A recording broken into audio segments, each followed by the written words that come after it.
Good afternoon. Welcome to today's proceedings of the National Assembly. This is the fourth session of the 12th Parliament. The broadcast is brought to you by the Parliamentary Broadcasting Unit in conjunction with the Kenya Broadcasting Corporation.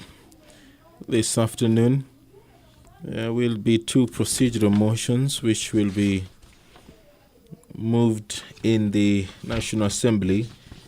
The first procedural motion is by the Chairperson, Departmental Committee on Administration and National Security. The second procedural motion is on the extension of the period for consideration of statutory instruments. This motion will be moved by the Chairperson, Committee on Delegated Legislation. The Public Fundraising Appeals Bill, National Assembly Bill number 66 of 2019, has been debated for the second reading, and what is remaining is for the members of the National Assembly to make a decision on whether or not this particular bill should proceed to the committee stage, the Committee of the Whole House. And a question will be put to that regard. Later, the Chairperson, Public Investment Committee, will move a motion on special audit report on procurement of pre-export verification of conformity to standard services by the Kenya Bureau of Standards. Another motion will be moved by the Chairperson, Departmental Committee on Defense and Foreign Relations, concerning the consideration of the agreement between the Government of the Republic of Kenya and the Government of the Italian Republic on the Luigi Broglio Malindi Space Center. The Chairperson, Departmental Committee on Justice and Legal Affairs, will move a motion on the consideration of Senate amendments to the Independent Electoral and Boundaries Commission Amendment Bill number 3 Bill, National Assembly Bill number 35 of 2019. The Committee of the Whole House will be considering the amendments by the Senate to the Independent Electoral and Boundaries Commission Amendment Bill. Other bills which have been lined up for debate for the second reading include the County Government Amendment Bill. This is a Senate bill. A County Statutory Instruments Bill, another Senate bill. The Statutory Instruments Amendment Bill number 24, another Senate bill, as well as the Impeachment Procedure Bill, Senate Bills number 15 of 2018. Various members will be asking some questions in the National Assembly this afternoon.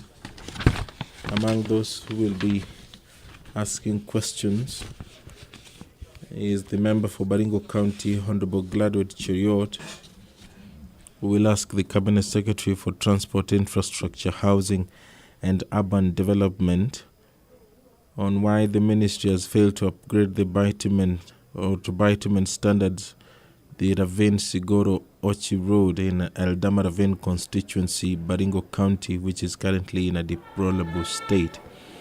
What plans have been put in place to have the said road upgraded to bitumen standards, and what is the project's completion timeline? A question by the Honourable Member for Baringo County will be replied to before the Departmental Committee on Transport, Public Works and Housing.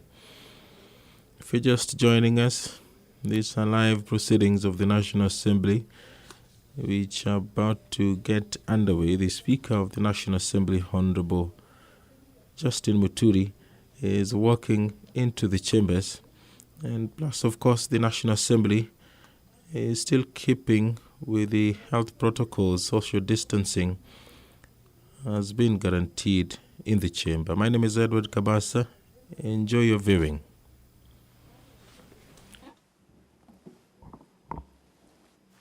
Let us pray. Almighty God, who in wisdom and goodness have appointed the office of leaders and parliaments for the welfare of society and the just government of the people. We beseech you to behold with your abundant favor as your servants whom you've been pleased to call to the performance of important trusts in this republic. Let your blessings descend upon us here assembled, and grant that we treat and consider all matters that shall come under deliberation in so just and faithful a manner as to promote your honor and glory, and to enhance the peace, prosperity, and welfare of our country, and of those whose interests are committed to our church. Amen.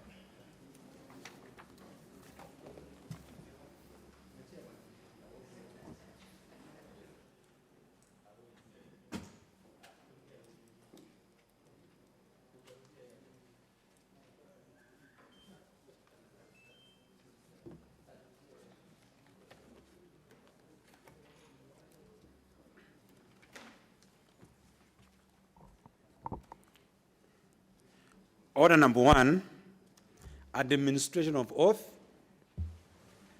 Order number 2, communication from the chair. Order number 3, messages. This communication.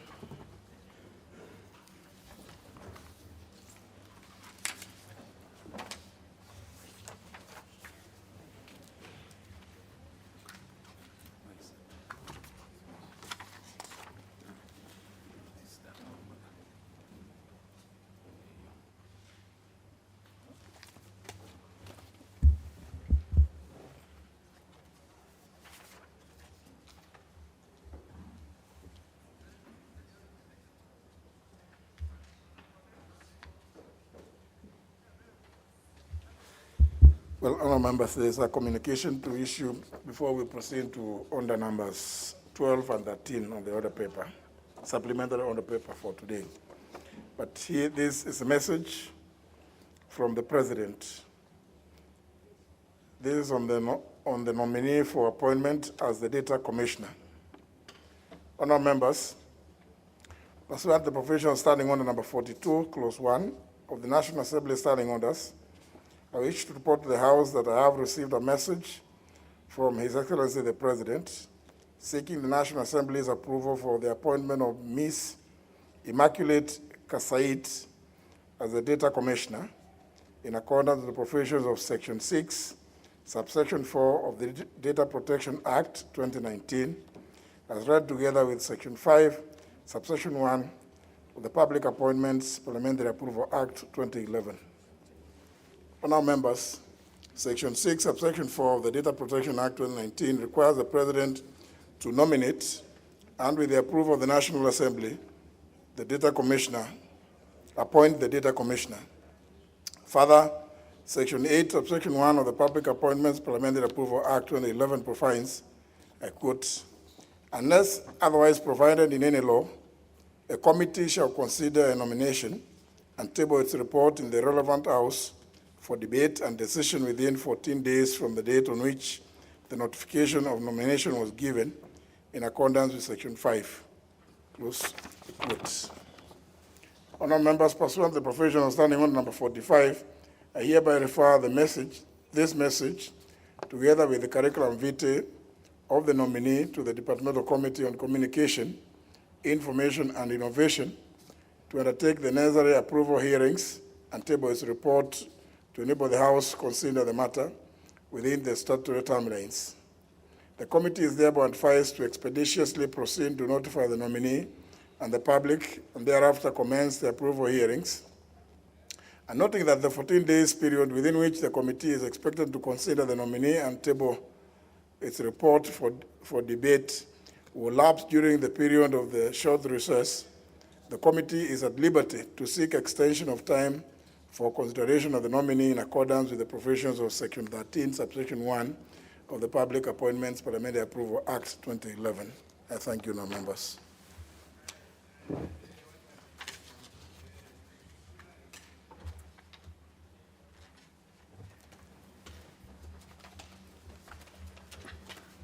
Order number 4, petitions.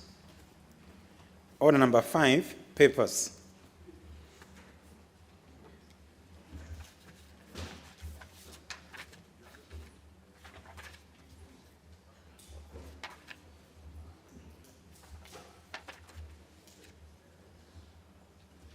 Leader of majority, please.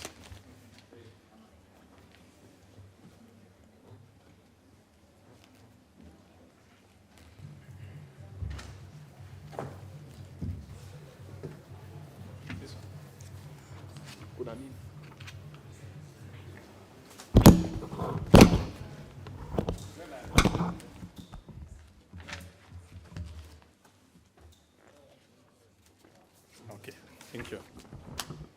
Honorable Speaker, I beg to lay the following papers on the table of the House today, Tuesday, October 13th, 2020. Number 1, the reports of the Auditor General in financial statements in respect of the following institutions for the year ended 30th of June 2019 and the certificates therein. A, the Parliamentary Service Commission. 2, the Regional Pastoral Livelihoods Resilience Project, which is IDA credit number KE 53880-KE. Number 3, the Strengthening Fertilizer Quality and Regulatory Standards in Kenya project for the State Department for Agricultural Research. Number 4, Office of the Registrar of Political Parties. Number 5, the Ministry of Foreign Affairs. Number 6, the Independent Electoral and Boundaries Commission. And number 7, the State Department for Petroleum. Second report is the annual report for the Independent Electoral and Boundaries Commission for the year 2019-2020. And third, the legal notice number 194 of 2020 relating to the adjustment of excise duty rates for inflation in line with Section 10 of the Excise Duty Act of 2015 and the explanatory memorandum from the Kenya Revenue Authority. Thank you, Honorable Speaker.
Chair, Transport Committee.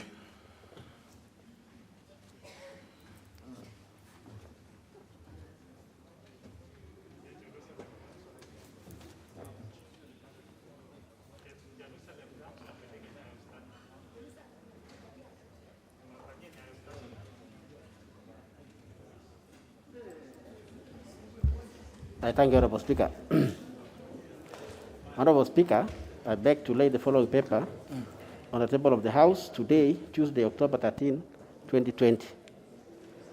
Addendum on public participation to the report of the Departmental Committee on Transport, Public Works and Housing, tabled on 10 September 2020, on the consideration of the National Aviation Management Bill, National Assembly Bill number 18 of 2020. I thank you, Honorable Speaker.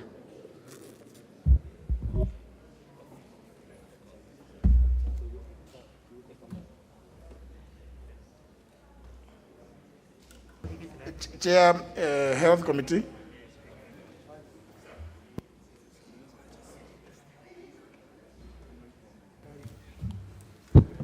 Thank you, Speaker. Honorable Speaker, I beg to lay the following papers on the table of the House today, Tuesday, October 13, 2020.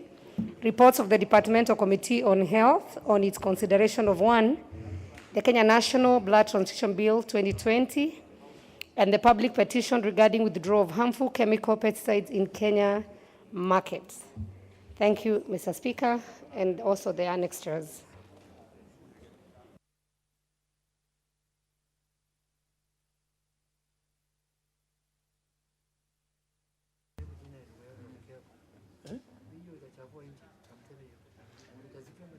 The Chair lands. Honorable Nyamai. Thank you, Honorable Speaker. Honorable Speaker, I beg to lay the following papers on the table of the House today, Tuesday, October 13, 2020.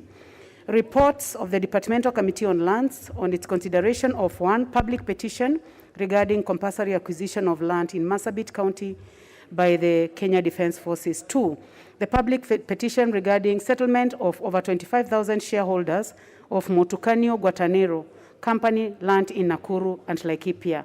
And 3, public petition regarding regularization of land allocation of land in Golini Settlement Scheme. Thank you, Mr. Speaker.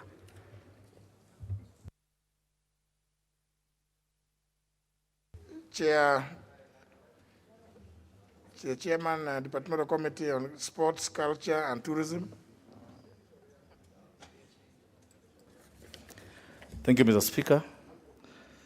Honorable Speaker, I beg to lay the following papers on the table of the House today, Tuesday, October 13, 2020, this afternoon. Reports of the Departmental Committee on Sports, Culture, and Tourism on 1, inquiry into the status of stadiums in Kenya. 2, consideration of the Kenya National Library Service Bill 2020. Thank you.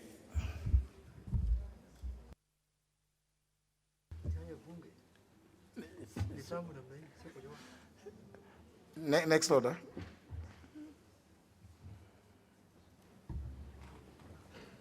Order number 6, notices of motion. Honorable Macau. Thank you, Mr. Speaker. I beg to give notice of the following motion, that this House adopts the report of the Departmental Committee on Sports, Culture, and Tourism on the status of stadiums in Kenya, laid on the table of this House on Tuesday, October 13th, 2020, this afternoon. Thank you.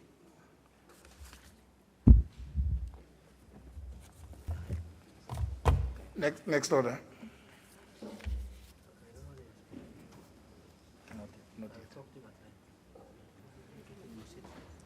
Order number 7, questions and statements.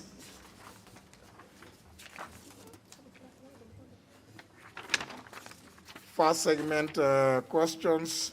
First question by the member for Baringo County, Honorable Gladwell Cheriot.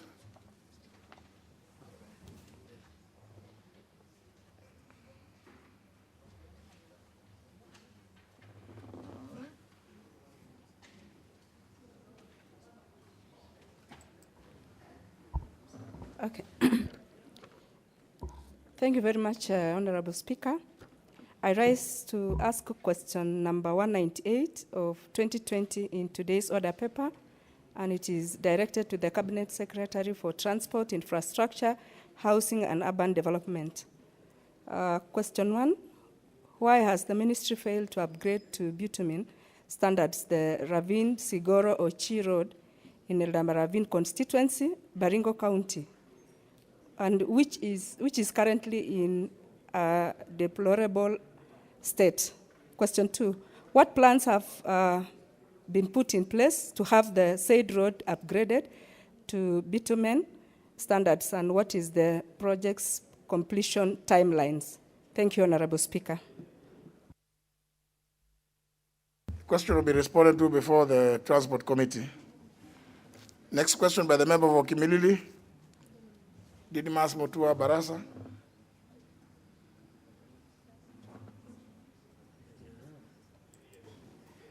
Thank you, Honorable Speaker, for giving me this opportunity to ask question number 25 of 2020 to the CS Education. Question number 1. How many schools in the community constituency benefited from the infrastructure development funds for the years 2018, 2019, and 2019-2020? And what was the criteria used in identifying these schools? I thank you.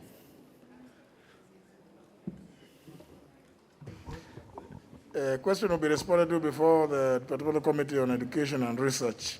Next question by the member for Marakwet West, the Honorable Kisang. Thank you. Password.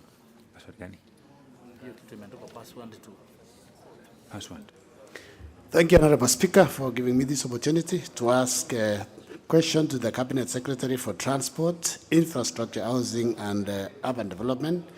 1, what steps is the ministry taking to ensure that the road between Cheptonge Capside, Road B77 road is well marked and has access culverts installed and stone pitching done? Second, Honorable Speaker, when will the residents of Kapswar and Kipsimacha communities in Marakwet West constituency who were displaced by the construction of the road C6664 between Cheptonge and Kapswar Road be compensated for the land that was acquired during the construction of the road? Thank you, Honorable Speaker. Question responded to before the Committee on Transport, Public Works and Housing. Next question by nominated member Godfrey Osotsi.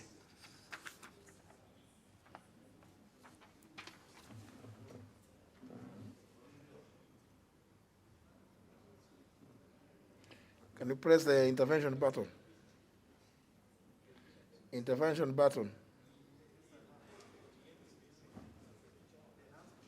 Is that, oh, sorry, it's Honorable Oudo who is asking on his behalf. Yes. Yes. Yes, I remember. I got the communication. Thank you, Honorable Speaker. I rise to ask question 282/2020 on behalf of Honorable Godfrey Ososi. And we ask the question to the Cabinet Secretary for Agriculture, Livestock and Fisheries. Number 1, could the Cabinet Secretary explain why the National Cereals and Produce Board, NCPB, awarded MS Export Trading Company Limited a contract to supply and deliver about 30,000 metric tons of DAP fertilizer through direct procurement, even after an advisory of the Attorney General? Number 2, under what circumstances was the tender number NCPB FERT DAP 01 2012 for the said contract initially annulled? 3, could the Cabinet Secretary further confirm whether the process of annulment of the initial tender and the subsequent award to MS Export Trading Company Limited was within the requirements of the procurement laws and regulations? Number 4, could the Cabinet Secretary also confirm whether the supply was eventually received by NCPB, whether any investigation or charges were ever preferred against the firm and its directors, and if so, provide the name or the names of the persons under investigation or against whom charges have been preferred and the status of any investigation? Number 5, what other action has been taken to recover public funds lost in the contract and ensure value for money? Thank you, Honorable Speaker. Question will be responded to before the Departmental Committee on Agriculture and Livestock. Next question by the Honorable Godfrey Geoffrey Omuse.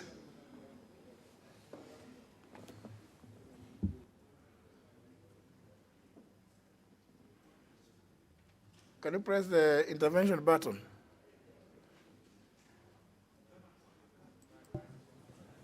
Very well, very well. Thank you, Honorable Speaker.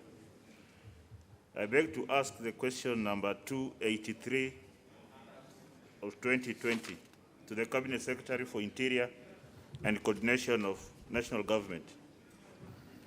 Could the Cabinet Secretary explain why Amukura Police Station in Tesa South constituency, which was gazetted on 14th February 2020, has not been assigned a code? Number 2, When does the ministry plan to assign a police code to the said station to enable it to operate as a separate police station so as to effectively serve the area residents instead of operating under the Adungosi police station, which is about 20 kilometers away? Thank you, Honorable Speaker.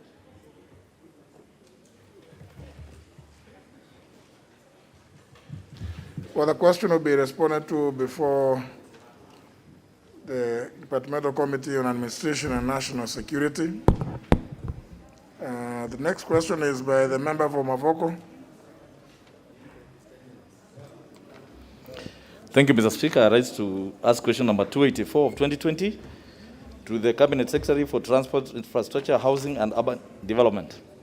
Mr. Speaker, could the Cabinet Secretary explain why the Kenya National Highways Authority, KENA, did substandard works allegedly at a cost of Kenya shilling 240 million in the construction of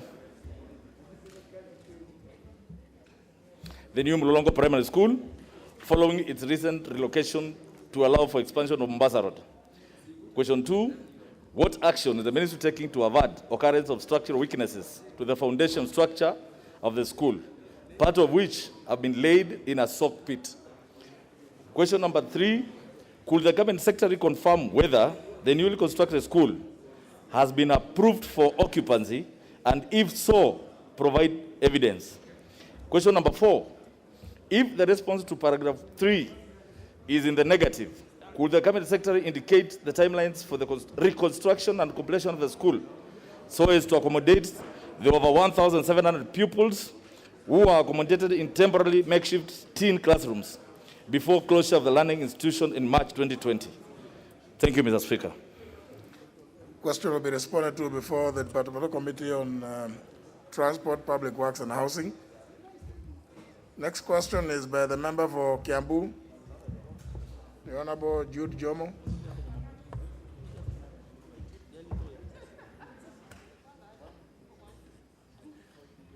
If you know the intervention button, just press it. Yes, like that. Proceed. Thank you, Mr. Speaker. Mr. Speaker, I would like to ask question number 285 of 2020. And I will ask to the Cabinet Secretary for Education. What action is the ministry taking to ensure that non-teaching staff in public secondary schools who have not been paid their salaries since April 2020 receive their salaries without further delay? Could the Cabinet Secretary confirm whether it is a government policy to compel non-teaching staff to proceed on unpaid compulsory leave during the COVID-19 pandemic? If the response to Section 2 is negative, what action will the ministry take against school administration and school boards who are found to have compelled non-teaching staff members to proceed on unpaid compulsory leave?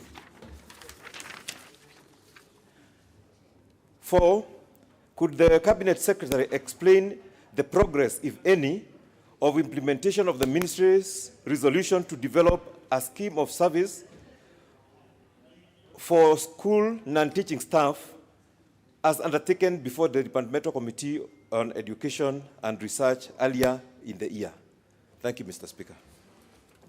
Question to be responded to before the Departmental Committee on Education and Research. Second segment of that order, requests for statements. First one by the member for Igembe North, the Honorable Mauka Maure.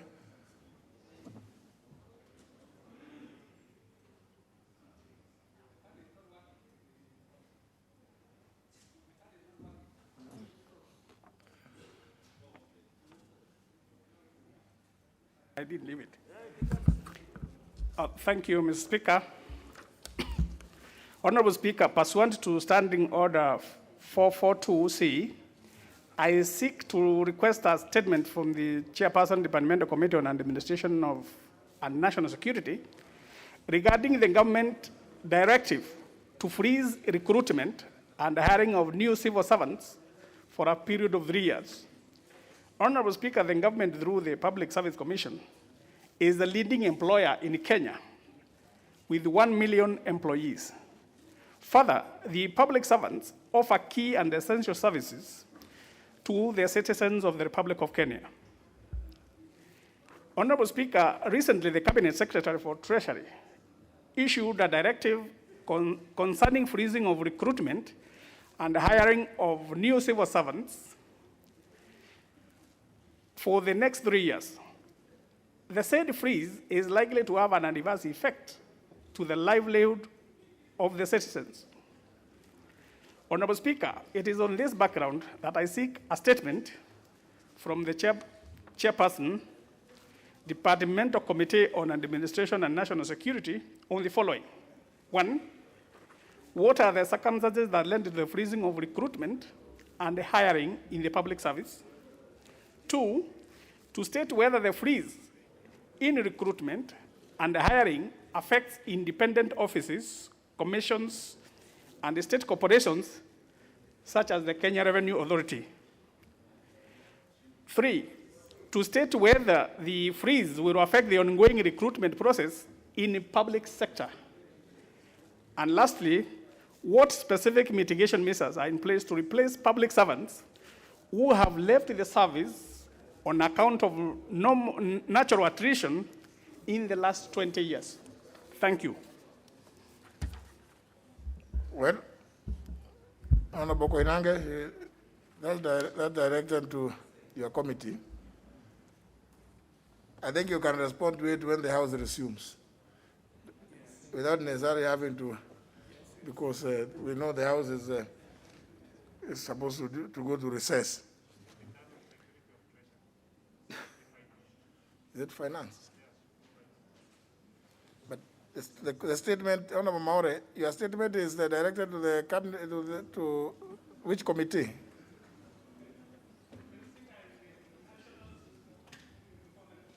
Administration and National Security, because it is the Public committee. service. Yes, about the public service. Yes. Exactly. 001. Thank you very much, Honorable Speaker. And Honorable Speaker, pursuant to provision of Standing Order 44-2C, I wish to request for a statement from the Chairperson of the Select Committee on National Cohesion and Equal Opportunities regarding appointment of persons with disability to state offices.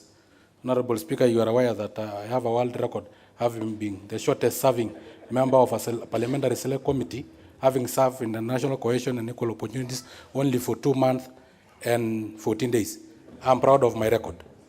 Honorable Speaker, Article 54 of the Constitution, the Persons with Disability Act, Session Paper number 14, and the United Nations Convention on the Rights of Persons with Disability, which Kenya ratified in 2008, all of them give affirmative action as a consideration in achieving employment and inclusion of persons with disabilities in social political representation.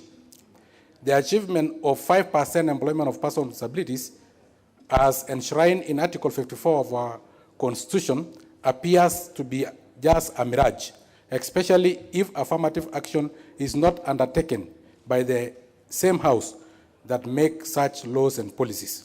Honorable Speaker, it is against this background that I seek a statement from the Chairperson of the Select Committee on National Cohesion and Equal Opportunities on the following. A, could the committee explain how the 5% affirmative rule for appointment and nomination of persons with disability to various state and public offices can be achieved as the National Assembly considers nominees with disabilities? B, could the committee explain how access to government procurement opportunities set aside for persons with disability can be achieved, considering that currently less than 2% of government tenders is allocated to companies owned by persons with disabilities, and which are in reality not economically viable, such as supply of toothpicks and toilet papers? Honorable Speaker, I sit in this House to represent persons with disability, Honorable Shamala to represent women, Honorable Gideon Keter to represent youth, but Honorable Speaker, the chairperson of National Cohesion and Equal Opportunities Honorable Commander, who is also nominated, we have never known who may represent this house. Because I've analyzed from all angles, he is not a woman. And for the youth, his ID number betrays him. And for person with disability, I've never registered him when I was the chairperson of person with disability. So, but I will consult with him so that we know who may represent this house. Thank you very much. You know, there are hidden disabilities, like ability to do what men do. Anyway, thank you very much. I will actually consult him. But Honorable Sankok, Honorable Sankok, but you see, Article 97 talks about 12 members represent special interests. All those are special interests, including even what you are trying to allude. Even that, no, who needs to be informed about this? The statement will be, question will be answered by the Honorable Commander. And I'm sure he will now, he'll be able to answer even your. But that I think is not, I can see very many of you, you know, this house must never fall into the trick of imagining that everything is business. I can see very many of you trying to, you want to address this. This is not business.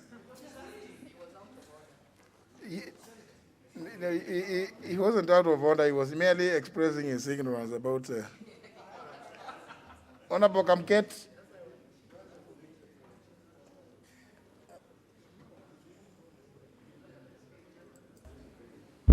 Thank you, Mr. Speaker. Mr. Speaker,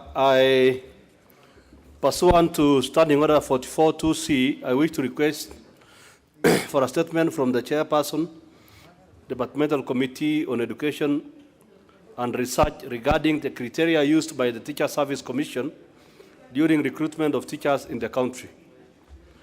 Honorable Speaker, the Teacher Service Commission has in the recent months been undertaking recruitment of secondary school teachers in a manner that does not take cognizance of actual realities and interests of local residents in specific constituencies and counties, particularly in Tiati constituency. Furthermore, Mr. Speaker, there is no adherence by the Teacher Service Commission to affirmative action as provided for in the Constitution.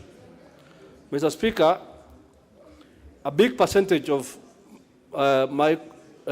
teachers from my constituency are not able or were not able to compete with their peers from other constituencies who may have completed their courses earlier than those from my constituency, and therefore the use of graduation year criteria by TSC proves or has proved to be a major obstacle for them. And it is on this account, therefore, that I seek for a statement from the chairperson of the Committee on, Departmental Committee on Education and Research on the following. One, were the key stakeholders consulted during the drafting of the criteria or policy for recruitment of teachers? Two, what particular factors informed the adoption of the criteria used during recruitment, and which particular entity approved the criteria? Three, what measures has the Teacher Service Commission put in place to amend the recruitment policy in view of the fact that certain requirements under the criteria, such as internship, has disadvantaged many candidates? Five, what specific measures is the Teacher Service Commission undertaking to protect the interests of local communities during recruitment of primary and secondary school teachers? I thank you. Mr. Speaker, I seek your indulgence that the chairperson can be able to respond to this before we go on recess. Just before Thursday. Yes. Chairperson Education.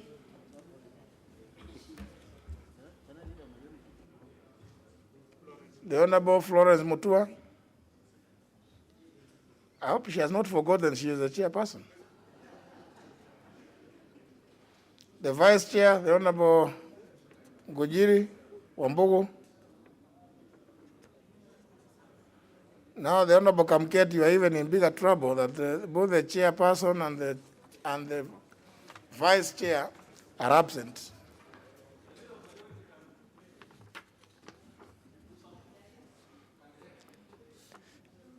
The leader of majority will refer the request for statement to that committee, and they will indicate that your preference was to have an answer or the statement before on Thursday, since we don't sit on Wednesday.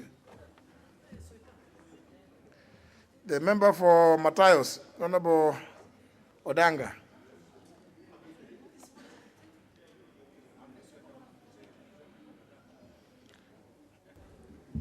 Thank you, Mr. Speaker. The member for Embakasi, the diminutive Babu Wino. The rules of the House are that when a member like that one is speaking, you either go on your knees or just freeze. And more so a ranking member. Mr. Speaker, thank you. Before I go back to the business you have asked me to do, let me also say that I've taken note of the question that has been directed to my chair, and we'll pass it over to her, but then the response can only be available after the recess. Thank you. Very well. Now, Honorable Speaker, pursuant to the Standing Order number 442C, I seek to request a statement from the Chairperson, Departmental Committee on Lands, regarding the intended list of land registration number Buhayo Nasewa 1500 in Matayos Division in Busia County. Honorable Speaker, the government compulsorily acquired about 843 acres of land, registration number Buhayo/Nasewa/ 1500, from the residents of Nasewa location of Matayos Division in Busia County for agricultural purposes and particularly the establishment of a sugar factory. Currently, the parcel of land is registered in the name of the Principal Secretary, the National Treasury, who is the custodian of the land certificate/title deed. Honorable Speaker, the Treasury began the process to list the whole parcel of the land, 803 acres, as registered to Busia Sugar Industry, a private entity, for 50 years. The process was done without involvement of the National Lands Commission as required, and in particular on issues relating to change of user and in complete disregard the constitutional requirement on public participation and due diligence. The community within which the land is located had proposals for the use of land for their benefit, including establishment of special economic zones to boost manufacturing and food security, which are among the big four agenda of the government. Honorable Speaker, it is against this background that I seek a statement from the Chairperson, Committee on the Departmental Committee on Lands, A, to provide details of the intended lease, including processes that the National Treasury has applied in leasing the said parcel of land to a private firm, namely the Busia Sugar Industry, for 50 years. B, to indicate whether public participation and due diligence on change of user was carried out, including whether procurement procedures were followed, and lastly, was the National Lands Commission involved? Thank you, Mr. Speaker. Chairperson, how soon do you think you can respond to this? About the famous Busia, has it ever taken off? Busia factory? Because many of you who have been here long enough will recall it was there since the 90s, but it has always remained in the imagination of some people. Honorable Nyamai, are you in a position to give an indication?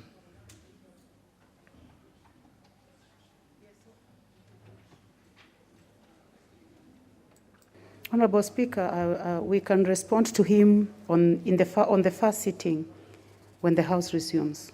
I see. Thank you, Honorable Speaker. Very well. Another part of that same order response, the Honorable Koinange.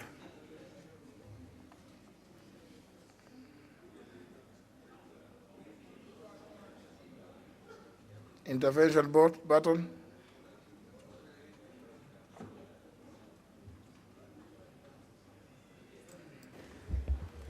Yeah, Thank you, Honorable Speaker.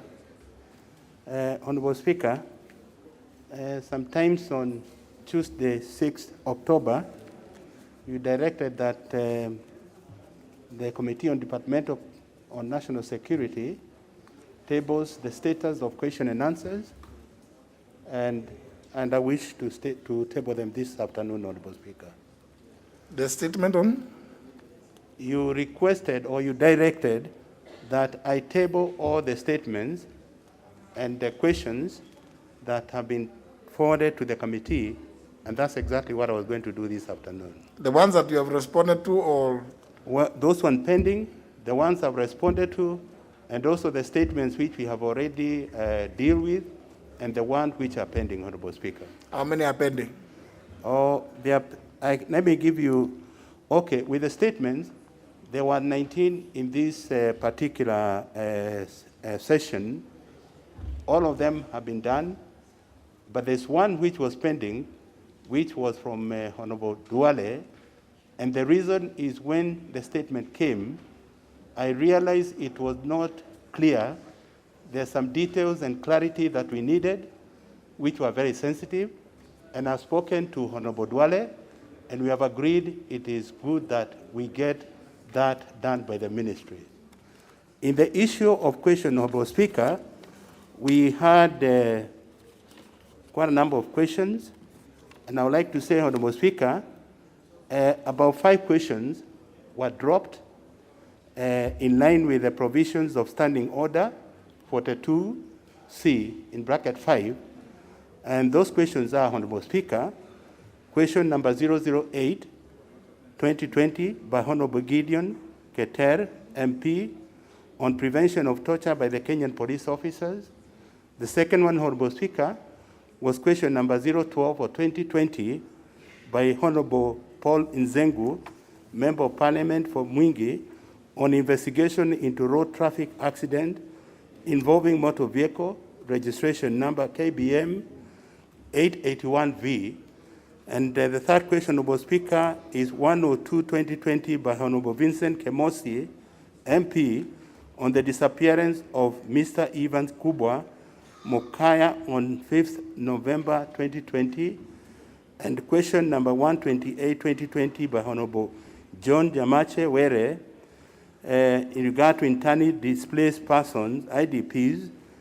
And question 5, 121-2020, Honorable Tindi Mwale, Butere, on deployment of more police officers in Butere constituency. Honorable Speaker, one question which was for the Ministry of Devolution, that is 161-2020, Honorable Bishop Kawera Mwangaza, on provision of humanitarian support to households affected by floods in Meru County, was dropped after the member on 2nd and 22nd September 2020, without the chairperson permission, failed to appear before the committee for reply. Honorable Speaker, there are those pending questions. These are the question number 071 of 2020. Just give the total. Just give the total. In fact, Honorable Koinange, if you okay, just, if you there are three questions, Honorable Speaker. Because members are assumed, even those who don't, members are assumed to know their standing orders. So that when the Honorable Koinange or any other chairperson of a committee says that this question was dropped pursuant to the provisions of Standing Order number 42C, paragraph 5, you know it is because the questioner failed to turn up without the permission of the chairperson. So for avoidance of doubt, so that we don't have to repeat that it's because you are not there, when you hear 42C, paragraph 5, you know it is because you who asked the question did not turn up, and therefore the question was dropped. So you can just give us the total of those questions remaining, but you are doing well. I think you can just table the statement. Okay. Thank you, Honorable Speaker. So the ones which are pending. Yeah, you said there are 3. Okay. The one pending, Honorable Speaker, there are 3 questions. One by James Wamashukuru Kabete, and another one by Tom Ondege, and one by Peter Mwadhi, Member of Parliament for Limuru. And there's another one by Honorable Joseph Koskei and Robert Mbui. And Honorable Speaker, I've also returned this question because they were not given the information that was required by the Member of Parliament. And finally, Honorable Speaker, we have those questions with private notice. We are trying as fast as we can to get them answered within 14 days. But when it comes to security issues, Honorable Speaker, it becomes extremely very difficult to get the answers within 2 weeks, Honorable Speaker. But we are trying our level best to make sure within 14 days they are answered. Thank you, Honorable Speaker. Very well.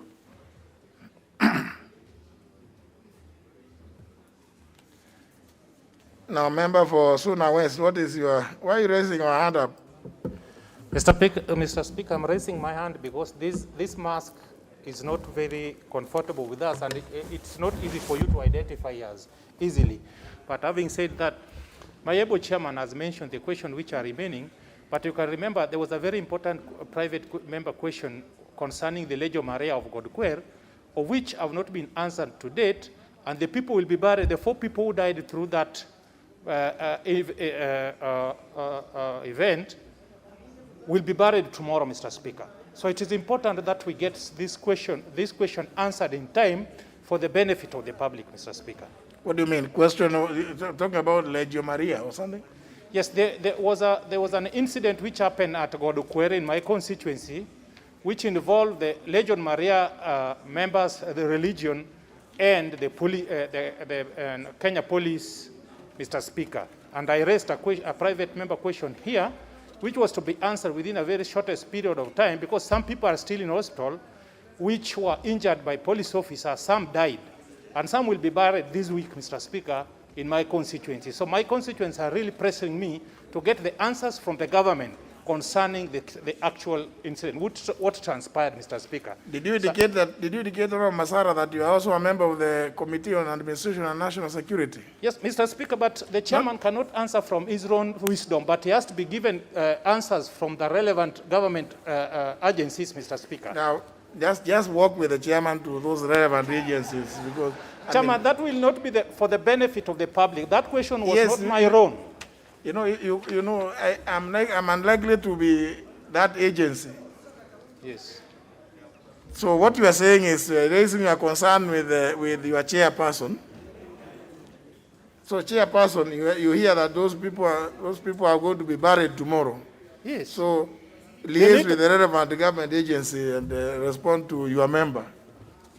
Isn't that so, Honorable Masara? Mr. Speaker, their souls will rest in peace once they get the response from the government. Maybe they'll not disturb me where they'll be late. But if they are buried before the answers, I may get troubles. Honorable Masara, anyhow, you have raised the issue of concern to the people, not the ones who have died, but those ones, their relatives. So the chairman, the chairman of that committee, please try and come to the aid of your member. Next order. Order number 8, procedural motion, extension of time for consideration of a petition. No, this is by Honorable Koinange. Just before, this is a procedural motion.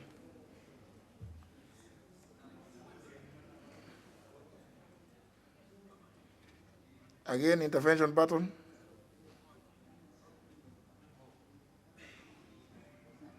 Just press the intervention button. Yes. Thank you, Honorable Speaker. Honorable Speaker, I beg to move that notwithstanding the provisions of Standing Order 227(2), Committee of Petition, this House resolves to extend the period for consideration of a public petition regarding insecurity in Marsabit County, presented by the Honorable Ali Dido Russell, MP, Saku constituency, by the Departmental Committee on Administration and National Security by a further period of 45 days with effect from 13th October 2013. Honorable Speaker. 2013? Yes.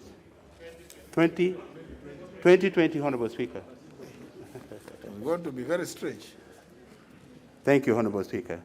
Honorable Speaker, Standing Order 227, bracket 2, provide that whenever a petition is committed to a departmental committee, the committee shall, in not more than 60 days calendar, days from the time of reading the prayer, respond to the petitioner by way of a report addressed to the petitioner and laid on the table of this House. Honorable Speaker, petition number 30 of 2020 on insecurity in Masaku constituency and the larger Marsabit County was presented to the House on 12 August 2020 by Honorable Colonel retired Dido Ali Raso, member of Sako constituency.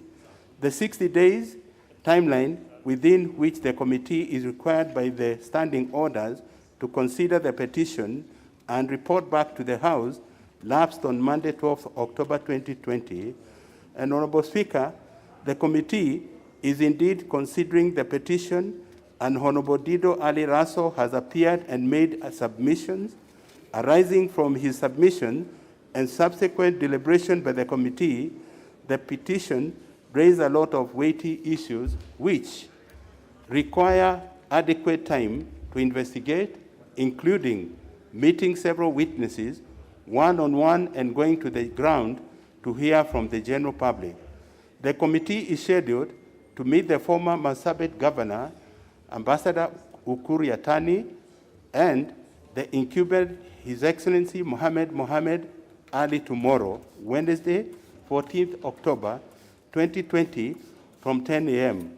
Honorable Speaker, in light of the foregoing, it's my humble prayer that the House extend the time within the Departmental Committee on Administration and National Security should consider the petition number 30 of 2020 and report to the House by another 45 days from 12th October 2020.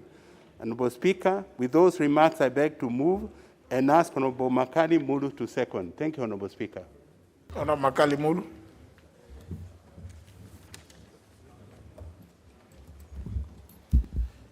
Thank you, Honorable Speaker. Honorable Speaker, I write to second this procedural motion. Just as my chairman has said, Honorable Speaker, Honorable Raso did appear before the committee. And from our interaction with him, we realized that it's important we also listen to other leaders from Marsabit. There will also be need, Honorable Speaker, to visit the area, so as a way of trying to come up with a lasting solution to these issues of insecurity in the county. So because of that, Honorable Speaker, I think it would not be fair if we just met Honorable Ras only without meeting the other leaders. That's the reason why we are pleading with the House that we approve this extension by 45 days so as to give the committee enough time to sort out the matter. With those remarks, Honorable Speaker, I second.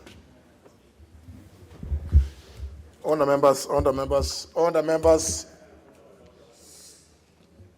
I propose the question, which is that notwithstanding the provision standing under number 227, subsection 2, this House resolves to extend the period for consideration of a public petition regarding insecurity in Marsabit County, presented by the Honorable Ali Dido Raso, MP, Sagu constituency, by the Departmental Committee on Administration and National Security by a further period of 45 days with effect from 13th October 2020.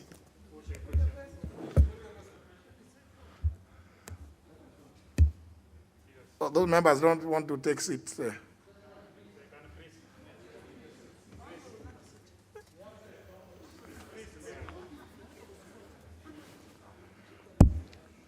Now look at this one. Now it's time for greetings. Can't you take a seat and then you can greet later? And you know he's just behind you, and you know he's a young man.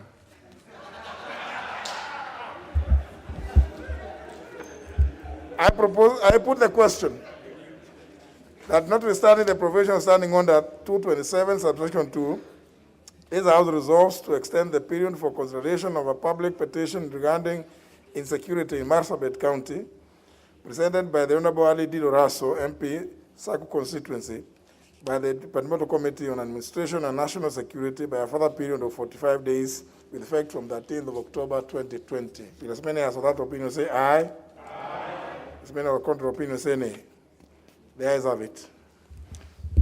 There you are, Honorable Koinanga, you have your 45 days starting today. No more time now, you should finish. Next order. Order number 9, procedural motion. Extension of the period for consideration of statutory instruments. The Chair, Committee on Delegated Legislation, Honorable Kamket. Mr. Speaker, I beg to move the following procedural motion, that in furtherance to the provisions of Standing Order number 210.3 relating to the mandate of the Committee on Delegated Legislation, and notwithstanding the provisions of Section 15.2 of the Statutory Instruments Act 2013 relating to the period of consideration of statutory instruments by the committee, this House resolves to extend the period for consideration of the following 4 statutory instruments submitted to the House on the 22nd April 2020 by a further period of 21 days with effect from 13th October 2020. Number 1, the Law Society of Kenya General Regulations 2020, Legal Notice number 32 of 2020. 2, the Special Economic Zones Amendment Regulations 2020, Legal Notice number 33 of 2020. Number 3, the Capital Markets Coffee Exchange Regulations 2020, Legal Notice number 40 of 2020. And number 4, the Capital Markets Commodity Markets Regulations 2020, Legal Notice number 41 of 2020. Mr. Speaker, the reason for seeking extension is, Mr. Speaker, after the problem of the pandemic, we had a period of 3 months that we were not able to meet. But also, Mr. Speaker, the committee gave priority to regulations concerning COVID. And I want to say that in that period, Mr. Speaker, we were able as a committee to pass 23 regulations that concerned this pandemic. There has also been a problem of meeting rooms and availability of meeting rooms, and also, Mr. Speaker, the problem of virtual meetings. We've had some teething problems because these are new matters that we are getting into. So, with those remarks, Mr. Speaker, I'll ask my colleague, my Vice Chairman, to second. Honorable Jagagwe. Intervention button. Thank you very much, Mr. Speaker. Like my able chairman has said, Mr. Speaker, we were not able to consider those statutory instruments. The reasons were very clear. But maybe before I get to that, Mr. Speaker, I must state that the Statutory Instrument Act of 2013 was amended sometimes in 2015, whereby we amended Section 15, and it was very clear that any instrument placed before our committee must be considered within 28 days. Mr. Speaker, if that is not done, then it is assumed that that instrument will be passed without the consideration of the members. So, Mr. Speaker, it is our considered opinion, and we are actually requesting this Honorable House to find in our favor our reasons for seeking the extension of time. It is not that we slept on the work that was placed before us, but other matters of national importance were placed before us. That was considering the COVID-related instruments, where we had to deal with about 23 of them, and those took precedence over those other matters that we were to consider. So, Mr. Speaker, I wish and I pray that members find in our favor that we get the the days that we are seeking for extension so that we may be able to consider those instruments as they have been laid before us. With those few remarks, Mr. Speaker, I second. Order members. No, not that, it's not done that way. Just where you are. You don't need to, even that, just like that, it's okay. Now, but you know, when you start now hovering all over, it causes confusion. I propose the question that in furtherance to the provisions of Standing Order number 210, subsection 3, relating to the mandate of the Committee on Delegated Legislation, and notwithstanding the provisions of section 15, subsection 2 of the Statutory Instruments Act 2013, relating to the period of consideration of statutory instruments by the committee, this House resolves to extend the period for consideration of the following 4 statutory instruments submitted to the House on 22nd of April 2020 by a further period of 21 days with effect from 13th of October 2020. 1. The Law Society of Kenya, in brackets, General Regulations 2020, legal notice number 32 of 2020. Number 2, the Special Economic Zones Amendment Regulations 2020, being legal notice number 33 of 2020. Number 3, the Capital Markets, in brackets, Coffee Exchange Regulations 2020, being legal notice number 40 of 2020. And 4, the Capital Markets, in brackets, Commodity Markets Regulations 2020, being legal notice number 41 of 2020. Decide of the House, I put the question? Yes. Very well. I therefore put the question that in furtherance to the provisions of Standing Order 210, subsection 3, relating to the mandate of the Committee on Delegated Legislation, and notwithstanding the provisions of section 15, subsection 2 of the Statutory Instruments Act of 2013, relating to the period for consideration of statutory instruments by the committee, this House resolves to extend the period for consideration of the following 4 statutory instruments submitted to the House on 22nd April 2020 by a further period of 21 days with effect from 13th October 2020. 1, the Law Society of Kenya, in brackets, General Regulations 2020, being legal notice number 32 of 2020. Number 2, the Special Economic Zones Amendment Regulations 2020, being legal notice number 33 of 2020. 3, the Capital Markets, in brackets, Coffee Exchange Regulations 2020, being legal notice number 40 of 2020. And 4, the Capital Markets, in brackets, Commodity Markets Regulations 2020, legal notice number 41 of 2020. Will as many as of that opinion say aye? Aye. Will as many as of the contrary opinion say nay? The ayes have it. So, Honorable Kamket, you have your 21 days from the date hereof. Next order.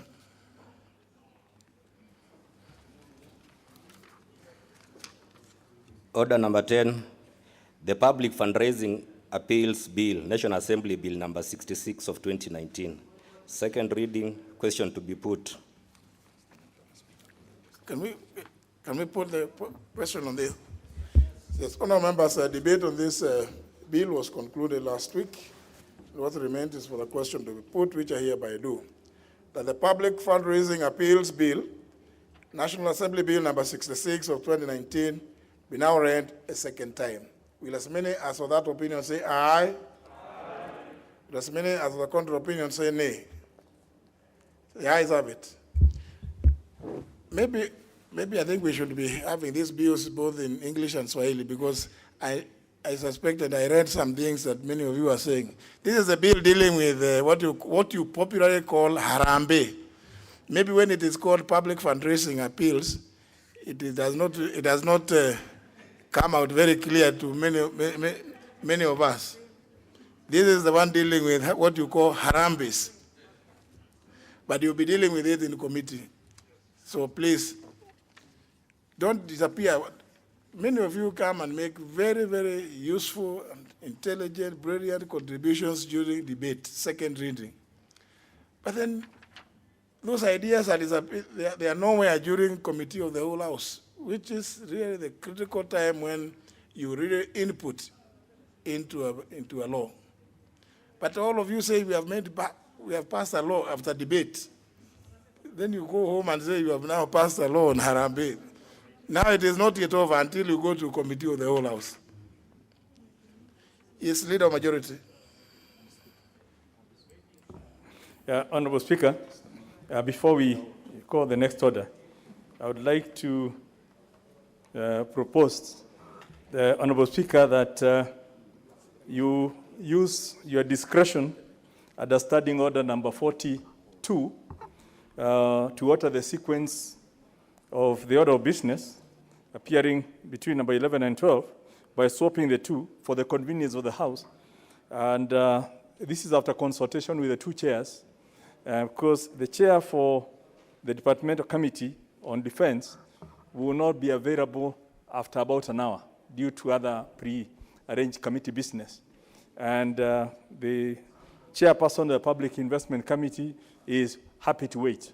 So for the convenience of the two and the House, if we can dispose of the motion under 12 first, then move to 11, because under 12, really the motion had already, the matter had been canvassed and discussed and was only supposed to reply, but has to repeat it again because of time. And it's important that we actually dispose of this matter as soon as possible. Then we move on to the second matter, which we are going to dispose of today anyway. So, Honorable Speaker, I just wish to appeal to you that use your discretion under Standing Order 40.2 to alter that sequence. Sorry, honourable members, you know, it is not for you. This one, there are several majority, about 95% of all the business you transact here, I have no vote. But on this one, I don't just have a vote, an overriding one. So Honorable Abdul Samad, what do you want to say? Thank you, Chair. I'm glad that the Leader of Majority says that I'll be glad to be here. I'm usually someone who is very active and I don't mind being here. But and this is at your discretion. I was not consulted, but again, I will respect the standing order.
House on 26th of June 2019.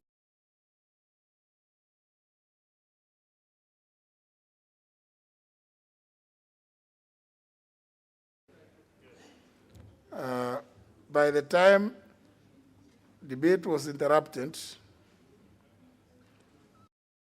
of 8 members and contributed, because we're going to 0 hour.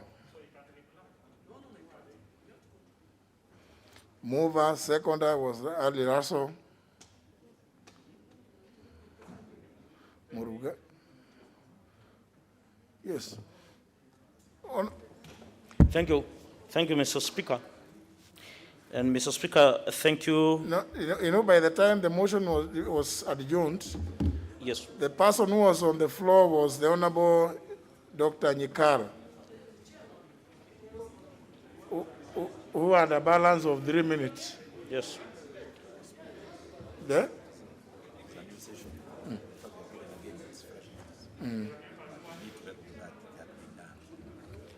Oh yeah, but although of course, Honorable Kato, yes, you still have to, because you have given fresh notice. Yes. So it's only that you don't have to repeat, because this is a new session. It's true. You don't have to repeat everything that you said. Yes. Mr. Speaker, I thank you so much for giving me this opportunity to bring this motion forward. And also I thank the Leader of Majority and my colleague, Chair for PIC, for indulging for these few minutes. But Mr. Speaker, because this motion it lapsed, so I have to reintroduce it afresh, and therefore I beg to move that this House adopts the report of the Departmental Committee on Defense and Foreign Relations on its consideration of the agreement between the Government of the Republic of Kenya and the Government of the Italian Republic on the Luigi Broglio Malinti Space Center, laid on the table of the House on Wednesday, 26 June 2019, and pursuant to the provision of Section 8, Subclause 4 of the Treaty Making and Ratification Act 2012, approves the agreement between the Government of the Republic of Kenya and the Government of the Italian Republic on the Luigi Broglio Malinti Space Center. Mr. Speaker, as you have clearly said that in the records, I'd move this motion, and therefore I will just want to say that this is a facility in Kilifi County, Malinti, and it is operating under the 1995 agreement, which have limitation. And the new one, Mr. Speaker, have addressed those limitations, and the committee, Mr. Speaker, is satisfied that if this House adopts this report, those limitations of the 1995 agreement have been taken care of. The Italian government, Mr. Speaker, have ratified the agreement, and it is now upon this House to ratify on behalf of the government of the Republic of Kenya. Mr. Speaker, I beg to move, and with your permission, request the Honorable Dida Raso to second. Thank you, Mr. Speaker. Sorry, Honorable Kato, is that Honorable Raso? I'd like to contribute to this one. This is my area. Yeah. Honorable Raso, I'm not seeing you on the intervention button.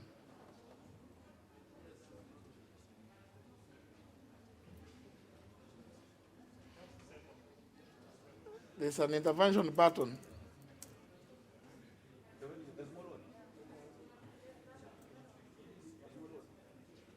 You can go and show him. Oh, then why don't you, a member doesn't have a card and then he's just babbling. Honorable Raso, why don't you say you don't have a card? And yes, can you give him? Give him. You're giving me one.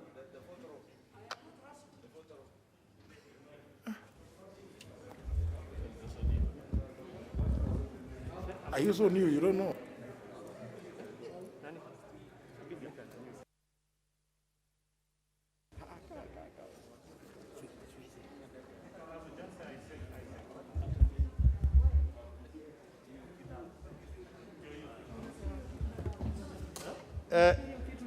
Thank you, Honorable Speaker.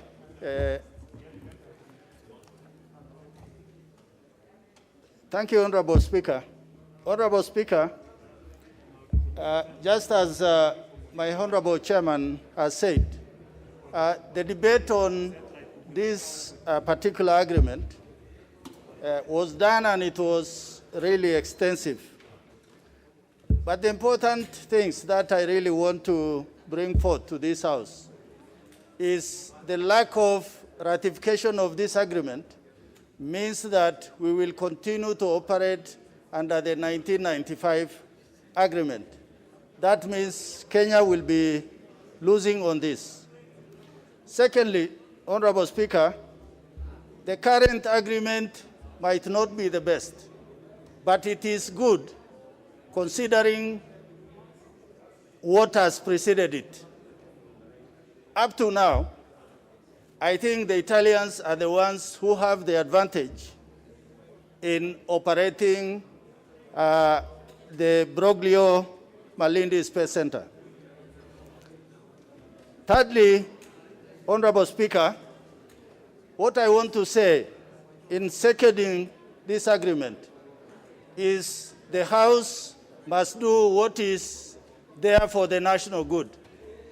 The House must consider the wider interest of this nation as opposed to the triviality of what is in this particular instrument that we need to ratify.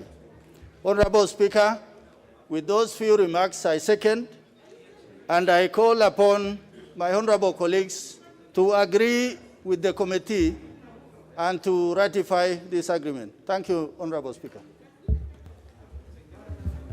Honourable members, I propose a question. Which is that this House adopts the report of the Departmental Committee on Defense and Foreign Relations on its consideration of the agreement between the government of the Republic of Kenya and the government of the Italian Republic on the Luigi Broglio Malindi Space Center, laid on the table of the House on Wednesday, 26 June 2019, and pursuant to the provisions of Section 8, subsection 4 of the Treaty Making and Ratification Act of 2012, approves the agreement between the government of the Republic of Kenya and the government of the Italian Republic on the Luigi Broglio Malindi Space Center.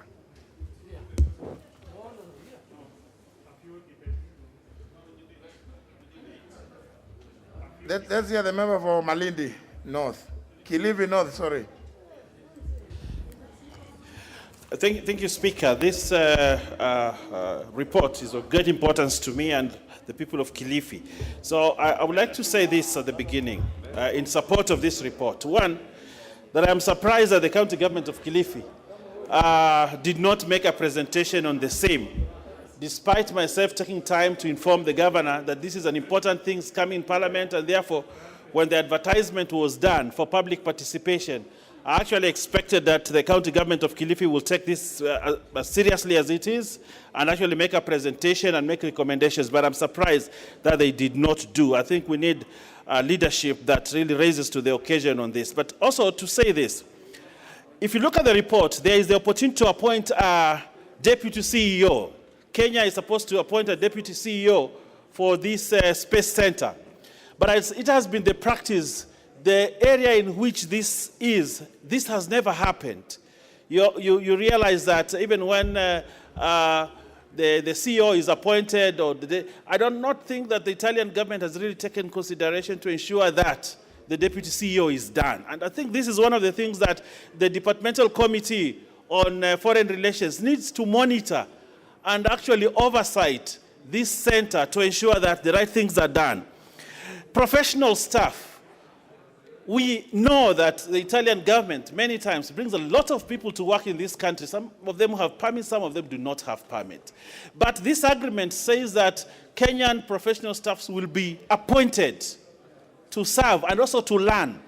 But as it stands right now, you cannot stand anywhere and say that this guy was trained from this center. This Kenyan was trained from this center. This guy has qualifications in space knowledge because he's trained in that center. So this center, as it may be, you know, it's been there many years, the San Marco Space Center. But I do not think it has benefited the community, neither has it benefited the country. The amount of money that is paid to the government, $250,000 each year, that's what this space center for the land. But you see, this land that is there in Ngomeni, if you went to Ngomeni right now, you will not see any economic activities around that center that has been brought because of the presence of the center. We know that some of these things become stimuli of economic growth. But today, you go to Ngomeni, where this center is situated, you will not see anything that can be attributed to the existence of this center in Ngomeni. And therefore, the Italians use this place to make money, a lot of money. But it is not helping the community in which this place is. Training programs, if you look at Article 8 of this agreement, it says that the center will undertake training programs for Kenyan nationals in aerospace science and space science, technology, and research. That is what this agreement says. But as we stand today, I do not think that this country has benefited from these training programs.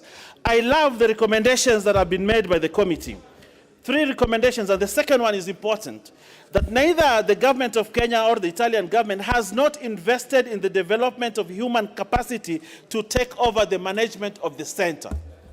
I think it's time that Kenyans started taking over this center because they have been trained, because there is good capacity building, and therefore that the Kenyans that are around should be able to manage this center. But as it is today, we have not been able to do that. The second one, the third, the center has not effectively undertaken corporate social responsibility. Billions of the Italian government makes a lot of money out of this center. They sell satellite pictures, they do a lot of things for the world and make a lot of money out of this center. But social responsibility, corporate social responsibility has not been forthcoming, has not been undertaken.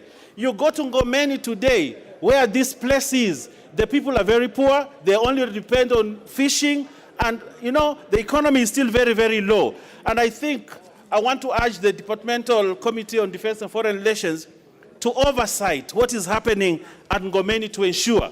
I remember when I was still teaching at the Pwani University, we made an application that this center opens up a faculty at the university so that it can twin and pass knowledge and capacity. So, Mr. Speaker, while I support this report and I want to support this... Honorable Duale. Mr. Speaker, let me first go on record that I oppose this report. Mr. Speaker, I want to ask the House that the new constitution has given this House the powers to ratify any agreement between the government and any other foreign nation. Speaker, this space center was called San Marco, and the 10th Parliament, which I was a member, went both committee, the Committee of ICT, then led by Honorable Rege, and the Committee of Education and Science and Technology, led by Honorable Koech, which I was a member, visited. We were denied entry. So, Speaker, this center is so huge that it sells billions of dollars in terms of data to the Chinese, to the Europeans, to the Americans, and what does the Kenya government get? We are being told we will be given 50 million. This center is in the middle. It is in the middle of the sea. The Speaker, now we are being told the only thing they want to offer us is the deputy CEO. Speaker, I really want the House to rise to the occasion. When we were signing in the 11th Parliament the agreement, the defense agreement between Kenya and the UK, you remember, those of you who were in the 11th Parliament, the Miraa farmers brought issue because UK banned the exportation of Miraa. The British ambassador had to sit with members of parliament from the Miraa growing areas Our colleagues from Samburu and Maasai, where the British do exercise, had issues. And the British government had to sit with those colleagues. So Speaker, the member for Kilifi should come out openly. The people of Ngomeni, the people of Kilifi, the people of Coast, the people of Kenya are getting a raw deal in this thing. Even if the House approves, but I want to go on record. Being in the 10th Parliament, the 11th Parliament rejected this thing. Then they went round and changed the name from San Marco to something called Luigi Brogili Malindi Space Center. That is bullshit, Mr. Speaker. The thing is the same San Marco. And Mr. Speaker, let us as a country think. You know, we are selling, people are coming to our country, use our resources, use our infrastructure to sell data, billions. We were not allowed. We were not allowed as a committee of parliament in the 10th parliament to enter that site. Today, Mr. Speaker, if the Committee of Defense agrees with me, and I am shocked the chairman is not here, the vice chair who Honorable Raso is not here, I want to challenge them. No, I want to challenge them, the committee. Have you entered that place? It is in the middle of the sea. The people of Ngomeni are poor. They have no schools. Today you are being told to ratify in the new constitution the power of ratification. And I was part of the people who took place in making the Treaty Making and Ratification Act 2012. I was in this house. Mr. Speaker, our children will judge us unfairly. And I want to ask colleagues, unless we are told what Italy is benefiting must be 50-50, if not more. But here we are being told you'll take the CEO. Our researchers are not allowed to go in there. The amount of money we are getting is not there. Speaker, we are being duped. From San Marco, we are being given a complicated Italian name. And Mr. Speaker, I want to go on record, and I will be judged. Let me remain the only one. I oppose this treaty. The Italians are ripping our country, and if they're doing, in fact, there were guys who were involved even in the dams, Mr. Speaker, the DPP. So, Mr. Speaker, we must oppose this. We must oppose this report and tell the Minister of Defense to go back. And let me say, Mr. Speaker, a committee recommendation is invalid. What we are approving is the agreement. Our recommendation will not be considered. So let us just tell the Minister of Defense, we have nothing against this. But we want, Speaker, if you give me 1 minute. You have it for more time. Just 1 minute, Speaker. Yeah, 1 minute, one more minute. Speaker, and I want Honorable Kibunya, my colleague, the leader of majority, to look at me in the eyes. He was in this house in the 10th parliament. We rejected even in the 11th parliament. Speaker, what are we asking for? We are asking for equal share. Italians cannot come, have a complicated technological site in our country. They sell data to Chinese, they sell data to the Europeans, to the Americans, and they come and tell us we are giving you 50 million a year. Speaker, that is not why the Constitution gave this House the powers of ratifying any treaty that the government enters. Today it is Kilifi, tomorrow it might be in Homa Bay, the next time it might be another foreign country in Garissa. Let us take it back and ask the Minister of Defense to go and get value for this thing. I beg to oppose.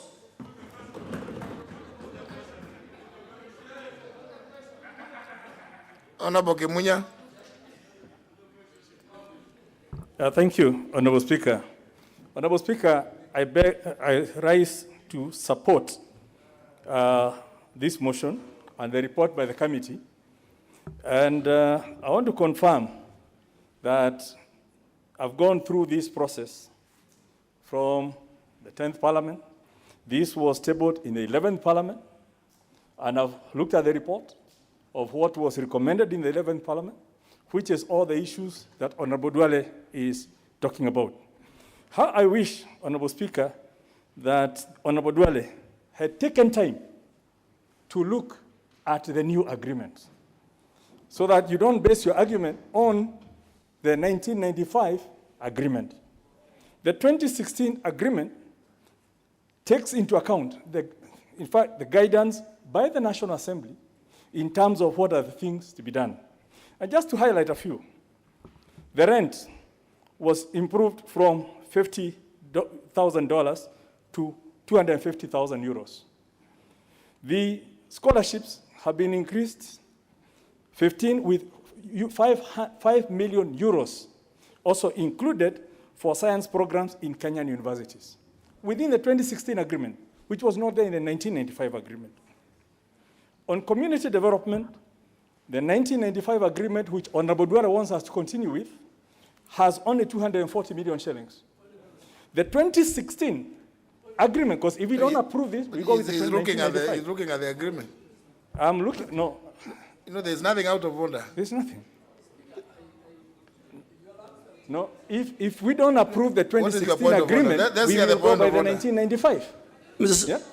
And the 1995. Mr. Speaker, I have the floor. Mr. Speaker, 2016, I was the leader of majority. I was the one who received this agreement.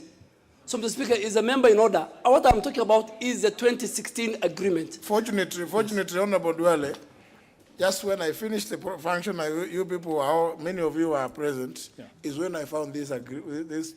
The one that actually what the Honorable Kimunya is doing is reading what is factual. Yes.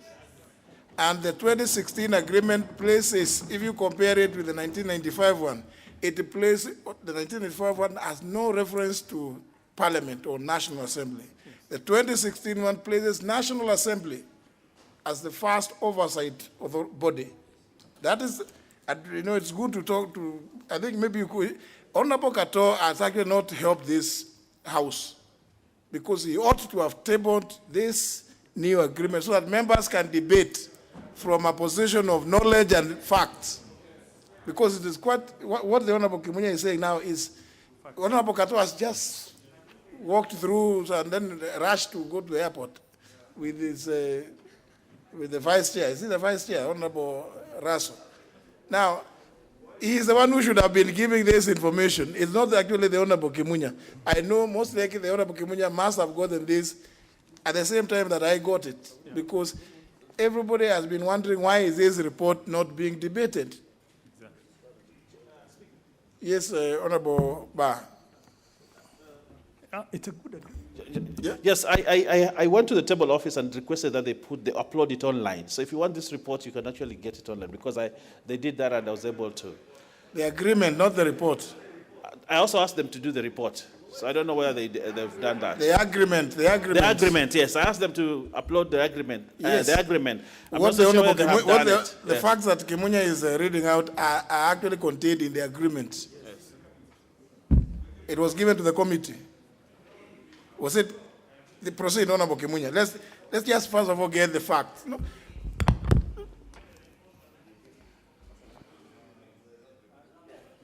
Yeah, thank you. And I'm referring to, you know, the committee we was given this report, which was signed in 2016. So this is in the public domain. It was signed between the two governments, but requires ratification. Now, I'm just going through some of the highlights because when we look at, say, it has not provided the same concerns that were raised in the 2011. Because I've gone through. Because when we discussed it, Honorable Speaker, in the House business, I took interest to see why are we not ratifying this report? And I picked through the issues, then I challenged the minister, they gave me a report showing how each of those was disposed of, and referred me to where it appears within the agreement. So the issues we are talking of in terms of the community, there's 6.4 million euros, that is 640. You know, it's close to a trillion, close to a billion shillings. That is for community development within that area, the Gomeni area. And when you now look at other issues, access to the data center, there will be access, third-party license fees. There's a 50-50 share, which is Honorable Duarte is asking for. It's already been agreed upon for all third-party plus a 50,000. And basically, it's a whole sort of thing that are captured within this agreement. So the first thing to confirm is that the issues that had been raised by the 11th Parliament as issues of concern that Kenya is not benefiting from this agreement have been taken care of. Again, to the extent possible, it's work in progress. And previously, there was only the Italian as the CEO. Under this new agreement, there will be a Kenyan deputy CEO and various professionals, so that there is and Kenya government is on to recruit and second. So there's progress being made in terms of the utilization of this space center. Now, the one thing then we must ask ourselves as a house, do we continue with the old 1995 agreement, which does not favor Kenya, or do we make some progress and ratify this new one and then continue negotiating for more? Because if we don't, we are going back to where we were, right? And I think that's where in all these negotiations, it's a very complicated process. You may not get everything you need or everything you want, but if you made some progress, right, bank that progress and then move on in the next agreement, because this is not forever. In the next round of renegotiations, then we can say, can we ask for more? But if we don't do that and we get ourselves stuck in the 1995, we will continue losing and we will be stuck like a record just moving around, because it's in the interest of the other people for us not to move forward into this new commitment. So, honorable members, I wish to ask that so long as because we have this, we passed this law on Treaty Making and Ratification Act, and within that, I believe it's Section 21. Section 21 prohibits the ministry from doing anything that will be prejudicial to this act. So they can't do anything. They can't even hire CEOs. They can't move. They can't implement all these things for the people of Gomeni until we have ratified. And I think it's really not rocket science. It's easy. We ratify, we start getting the benefit and continue negotiating for a better situation, right? We get stuck where we are, and the people of Gomeni will continue suffering. The Kenyan scientists will continue suffering. The Kenya as a country will continue suffering because the Italians will continue using the center, but without any benefits accruing to us. So, honorable members, I wish to ask that perhaps we take it, it's all in the agreement, it's here, what I'm reading to you, and let's ratify it and make progress and move into the next round of negotiation. With those words, I beg to support. Member for Kangut, there cannot be a point of order when when somebody is going to continue. You know, the fact that you may not like something that somebody is saying doesn't mean that anything is out of order. No, not what procedure. We've already sorted out the issue of procedure. No, you want to contribute. Honorable Muli, please. Thank you, Honorable Speaker. And Honorable Speaker, I stand to support. This facility was established in 1964 by Professor Bogoglio of San Vianza University of Rome. So the name given even to the agreement is not coming from nowhere. It's coming from the person who started the institution, the facility. Again, this facility is operating under international lease territory agreements.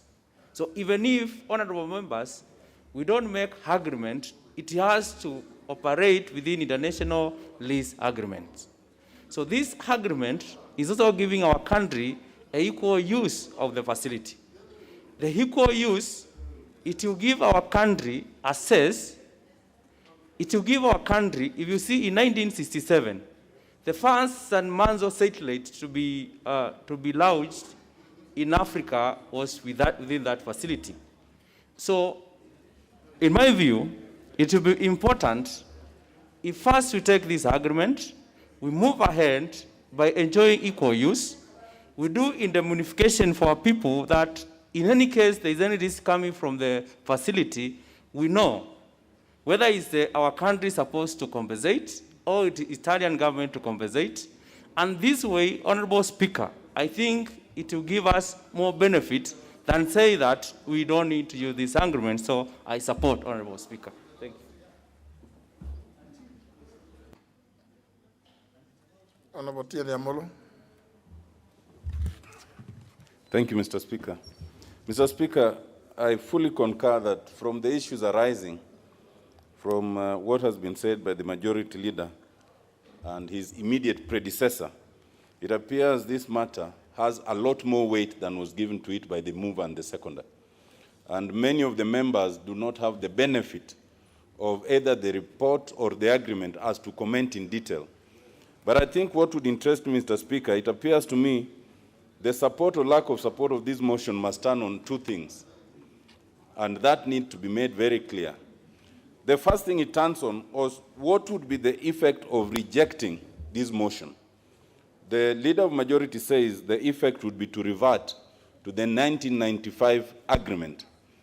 I am not quite sure by operation of what that would be, because if a new agreement was signed, even though it has not been ratified, it appears to me that the old agreement is automatically lapses, and it cannot be reinvented by a mere rejection of a motion in Parliament. And I think that therefore needs to be made very clear. I do not know by what operation, either of law or treaty, that would now revive the 1995 agreement. But that said, Mr. Speaker, I also caution myself that it is for good reason that even Article 2(6) of the Constitution gives Parliament the authority to ratify treaties and conventions signed by this country. Now, as a Parliament, we may not always equip ourselves with the details of why it has been proposed or actually agreed to sign a certain treaty or convention. So I would be very cautious of readily rejecting such an agreement without good reason. Now, from what I have heard from the lips of Honorable Duale, it does appear that a lot of the concerns that the earlier parliamentary sessions, 11th and 10th, raised, appear to have been tackled in this agreement. And it appears that it's in a much better form now than it was previously. And questioning myself and asking myself one question: if we reject such an opportunity, is it necessarily so that the Italian government will be so disparate as to want to renegotiate? Or is it possible that we could also lose the opportunity, including the small gains that come with that renegotiated agreement? Mr. Speaker, we're in a country that has lost very many opportunities. We could have done much better.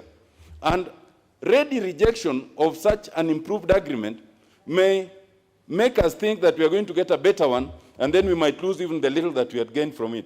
And therefore, Mr. Speaker, on a balance of probability, I would myself go with adopting that agreement and agreeing and making sure that we always work to improve it much more. Mr. Speaker, I support the motion.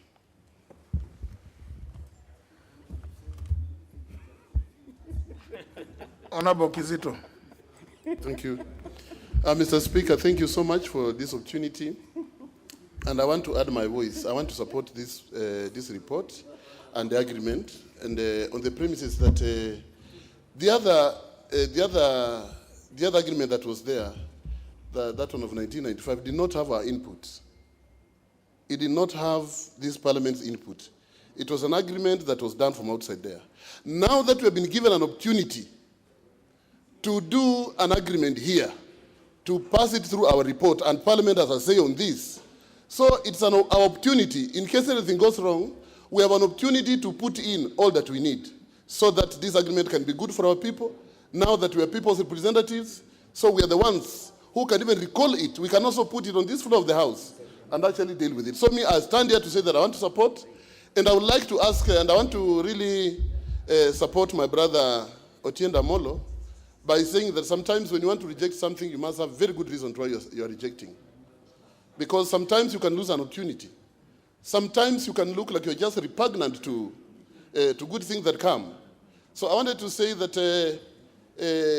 information is power. I would like to talk from the point of knowledge, point of information, so that I can either reject or support. But in this particular one, I want to think that so many concerns that were there. I was in the 10th Parliament with Mheshimiwa Duale, who is also my brother-in-law, and we know one another very well. This agreement came, but it was a shadow. It wasn't a good one, like the one we are seeing. And I'm sure those concerns, like I've looked at it also, most of the concerns that were there have been addressed. Therefore, for me, this would be very good for Kenyans and actually more so for people of Gombeni, people of Kilifi, to really have this thing, this agreement going, because now it is us, the representative now, who are now saying now that this one should go on. So I want to urge my colleagues, I want to urge Duale and other colleagues who had a contrary opinion, please kindly let us support this agreement, because I'm sure it will be entirely for the good of our people, so that we can be able to move. So therefore, I want to support this. Thank you. Honourable members, just even before I put the question, so that it is fair, the issues that have been raised by the Honourable Tiende Amolo and the Honourable Kimunya, because you appear, you all have your iPads, but none of you is looking at this report. I'm being informed that, in fact, if you look at the report, even this agreement is there. It even indicates that in the event of any dispute, the applicable law is the law of Kenya. Yeah? Now, why is it? Do I get the sense that maybe perhaps we stand down this business so that you actually read, so that it is important. It's important that then when you, because it is important. Because it's not right. It's not right that you haven't read. But if you have read, and I would want to ask you, the Honorable Sangok says he has read because he is very fast. But you see, because it's also important actually that you look at the analysis, the comparison which is provided there between the 1995 agreement, the provisions thereof, and those of the terms of the 2016 agreement. And yeah, even the memorandum. No, it's not that's not a procedural matter. This report was tabled on 26th of June 2019.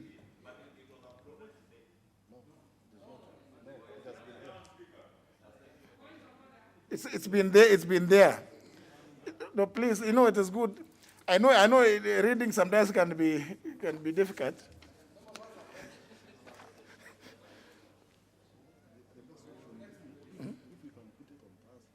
Can we allow stand this business, because this is a very important matter. It's a very important matter. So that we begin with it on Thursday. Yeah? But please make sure then you read. No. Because very few of you have read. Now that we say it is it's there, can you go and read? Tomorrow the House is not sitting.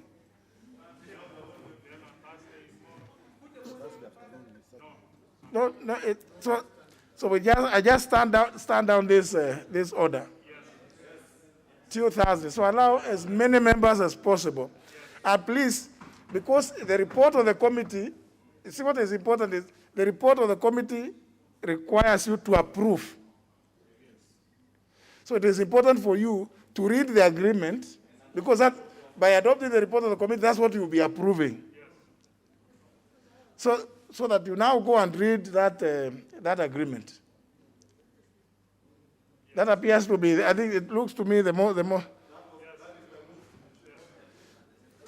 Therefore, without question put, that the business appearing as order number 12, which was being given preference, is stood down until Thursday this week. 15th. That is Thursday 15th at 2:30. You want to do it 2:30? 2:30 in the afternoon. In the afternoon, so that you will have the whole of tomorrow and then also Thursday morning. So, but please go and read this. Go and read that agreement. Proceed. 11. We go to 11. 11 will not be done. Order number 11, motion. Special audit report on procurement of pre-export verification of conformity to standard services by the Kenya Bureau of Standards.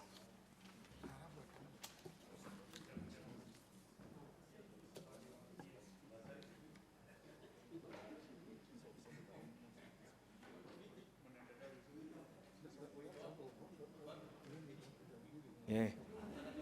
Thank you very much, Mr. Speaker. Thank you very much, Mr. Speaker. Mr. Speaker, I intend to move the report of the Public Investment Committee on the Special Audit Report on Procurement of Pre-Export Verification of Conformity Standard Services for Used Motor Vehicles, Mobile Equipment and Newspapers by the Kenya Bureau of Standards in the following amended form, Mr. Speaker. One, and I will be able to briefly explain these amendments. Deletion of recommendation 1, appearing under committee recommendations under chapter 5 on page 63 of the report. B, deletion of recommendation 2, appearing under committee recommendations under chapter 5 on page 62 of the report, and substituting thereof the following. In line with the recommendation of the Auditor General in the Special Audit Report, dated 10th July 2018, KEBS due diligence report tender on tender number KEBS/T057/2014-2015 and the findings of this committee, the Public Procurement Regulatory Board, pursuant to section 41 of the Public Procurement and Asset Disposal Act number 33 of 2015 and regulation number 22 of the Public Procurement and Asset Disposal Regulation 2020, immediately commences department proceedings against Messrs. EAA and Messrs. ATJ for violating the Public Procurement and Asset Disposal Act in the adjudication of the tender number KEBS/2019-2017/2020 and EAA in tender number KEBS/2057/2014-2015. C, Mr. Speaker, deletion of recommendation 5 appearing under committee recommendations under chapter 5 on page 62 of the report and substituting thereof the following new recommendation. The Ethics and Anti-Corruption Commission investigates the circumstances under which KEBS entered into a contract with Messrs. EAA Company Limited and Auto Terminal Japan and submit its finding hereon to the National Assembly within 60 days of adoption of this report. Mr. Speaker, it is important that I do brief the House the reason and intention of this particular one, Mr. Speaker, is the deletion of recommendation 1. When we had tabled this particular report, Mr. Speaker, protect me please from my own members. Thank you. Mr. Speaker,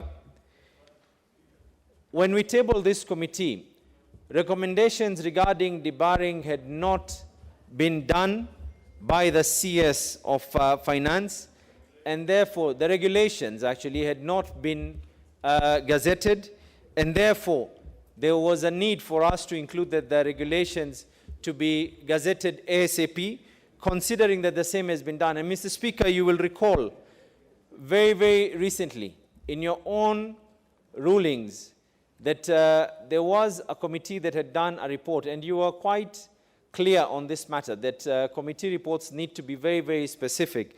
And it is for that reason, Mr. Speaker, that B, we deleted 2, and we now made it very clear, because the previous one was talking about upon the gazettement of those regulations. But now that the regulations have already been gazetted, we've listed out what needs to be done in a more direct manner.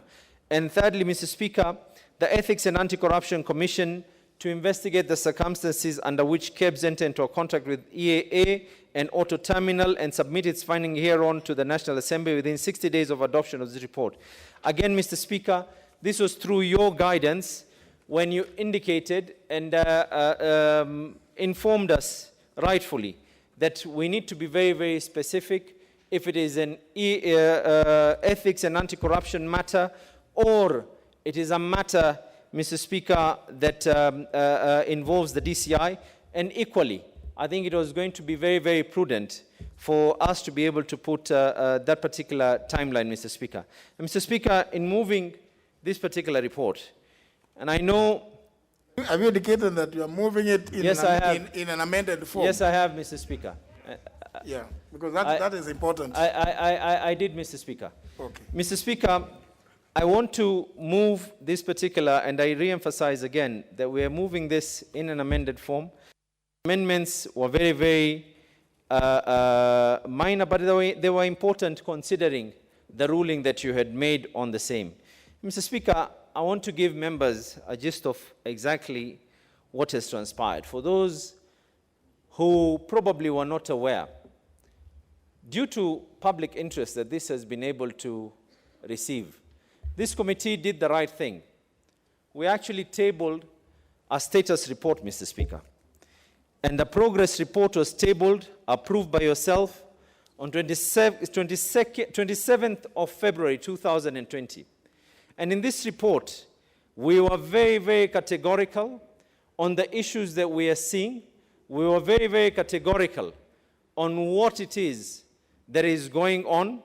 We were very categorical on every single warning based on the standing orders that give the Public Investment Committee the powers to look at state corporations are run in the right business prudence. And Mr. Speaker, let us not even dwell into anything else. I want my colleagues to be able to hear me and appreciate what it is that was entailed in doing this report. Mr. Speaker, I remember one of the first things that triggered this is when the CEO misled this committee. He sat, and I remember at that time, the current chair of finance asked a simple question. You are looking at bringing in other players in this industry.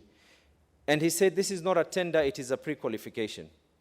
Honorable Gladys Wanga will bear me witness on those words. And other members here, Mr. Speaker, realized things that the Auditor General had actually said, that there was documentation that was fake by the said companies.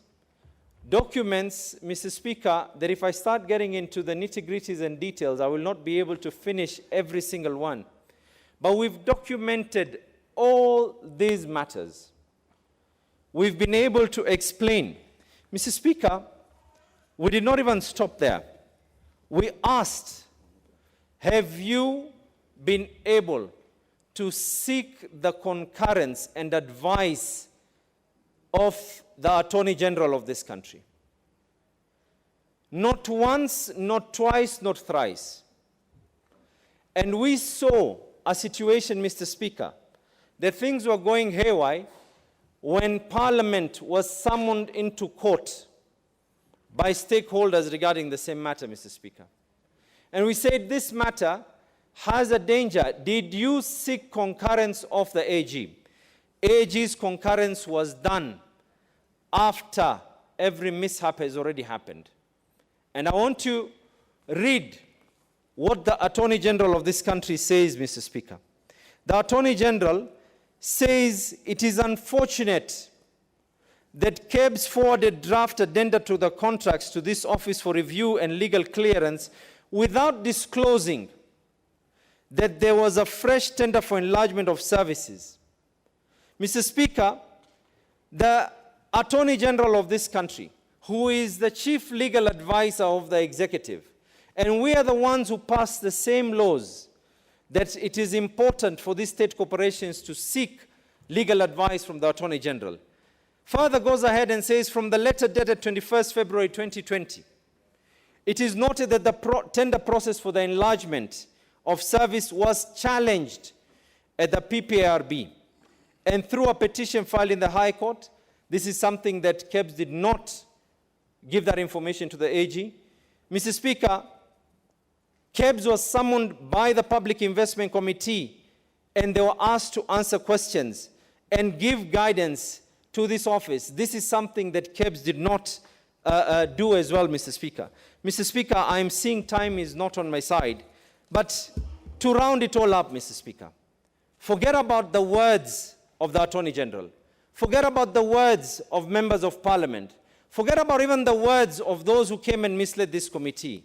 I want you, members, to be able to listen to the words of Kenya Bureau of Standards itself in their report, in their own report, Mr. Speaker.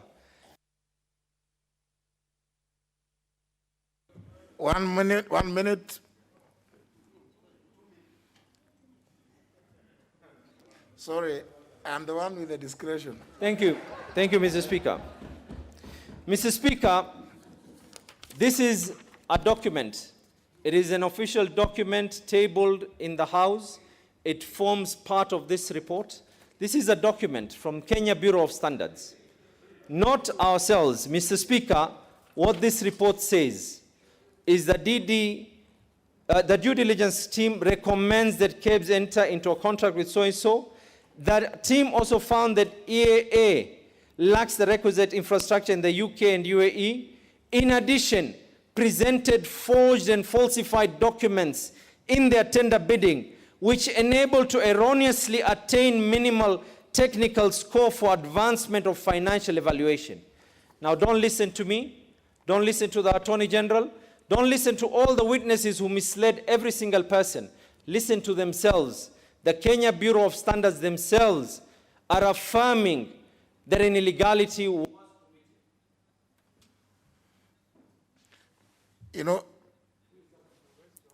now, are you moving? Or, I mean, it's like you are not, look, I always advise members to look at the, when you see the yellow, you have 1 minute. If you see the red, you have 30 seconds. So you organize yourself that way so that Thank you.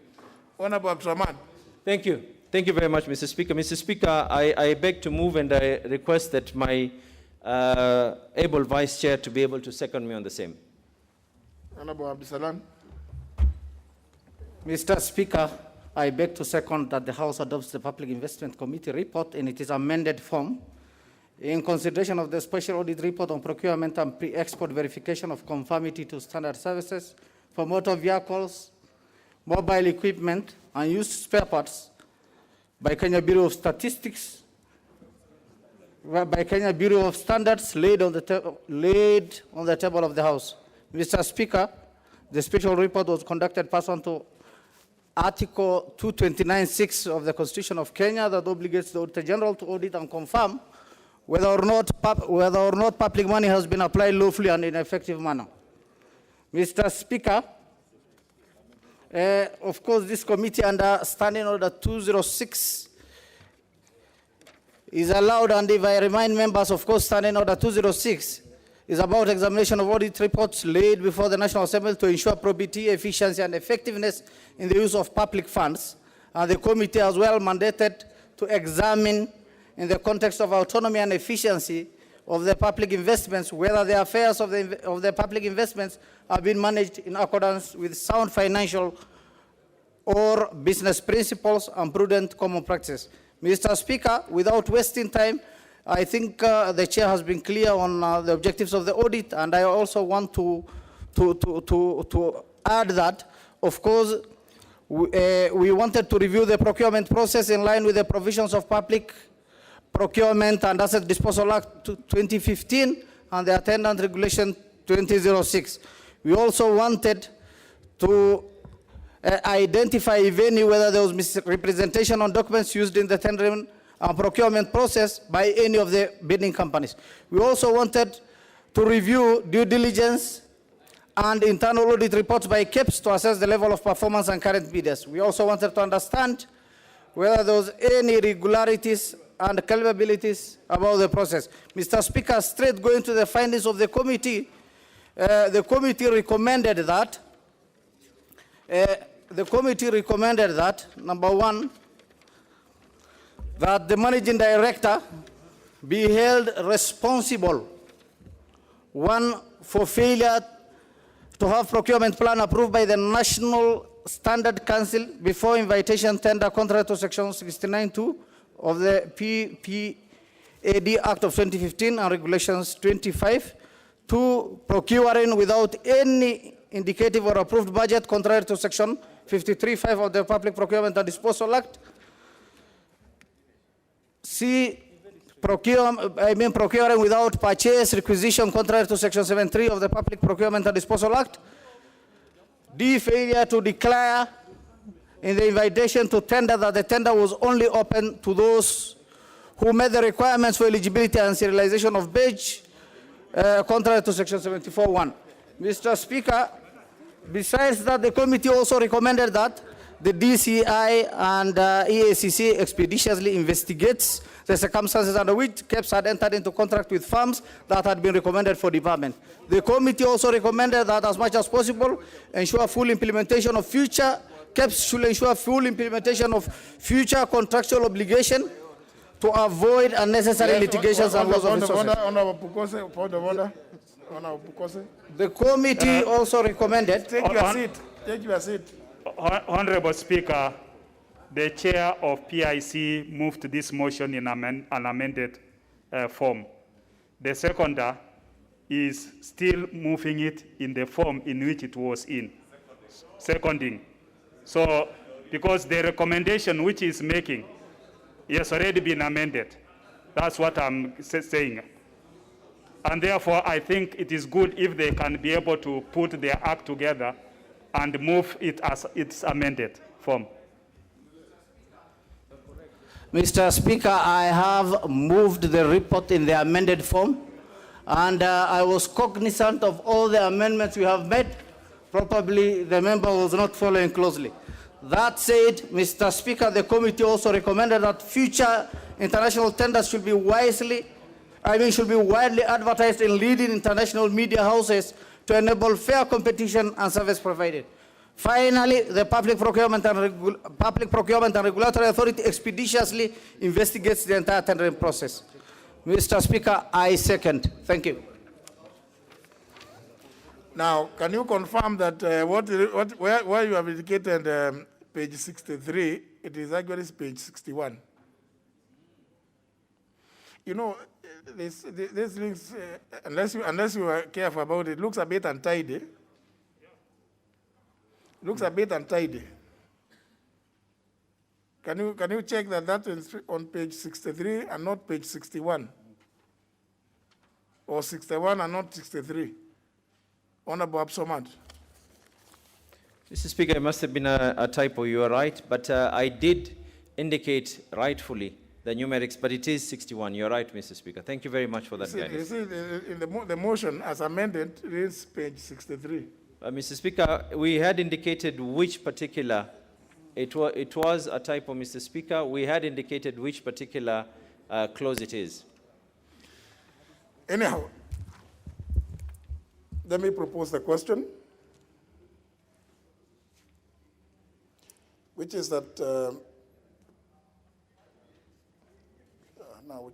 where is the motion?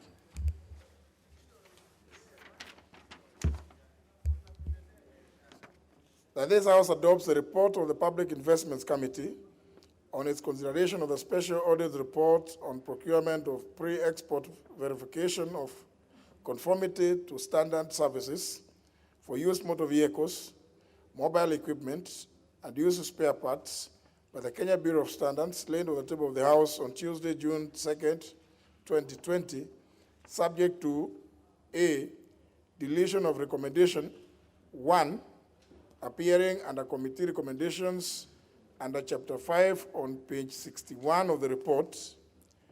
B, deletion of recommendation 2, appearing under committee recommendations under Chapter 5 on page 61 of the report, and substituting therefore the following. A new Roman 2. In line with the recommendations of the Auditor General in the Special Audit Report dated 10th July 2019, KEPS Due Diligence Report on Tender Number KEPS-T057/2014-2015, and the findings of the committee, the Public Procurement Regulatory Board, pursuant to Section 41 of the Public Procurement and Asset Disposal Act number 33 of 2015 and Regulation number 22 of the Public Procurement and Asset Disposal Regulations of 2020, immediately commences debarment proceedings against Messrs. EAA and Mrs. ATJ for violating the Procurement and Asset Disposal Act in tender number KEPS T019 2017/2020 and Messrs. EAA in tender number KEPS T057 2014-2015. C, deletion of recommendation 5, Roman 5, appearing under committee recommendations under chapter 5 on page 63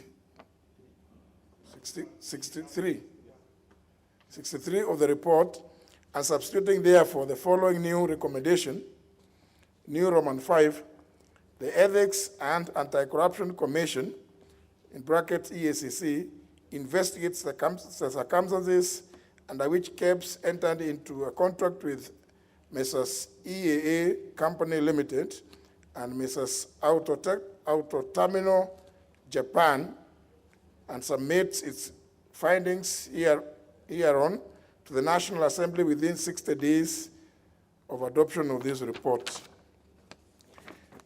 Now, honourable members, I want to first of all get to understand there are some other proposed amendments. There is the proposed amendments by the Honourable Kaluma and the Honourable Manzo.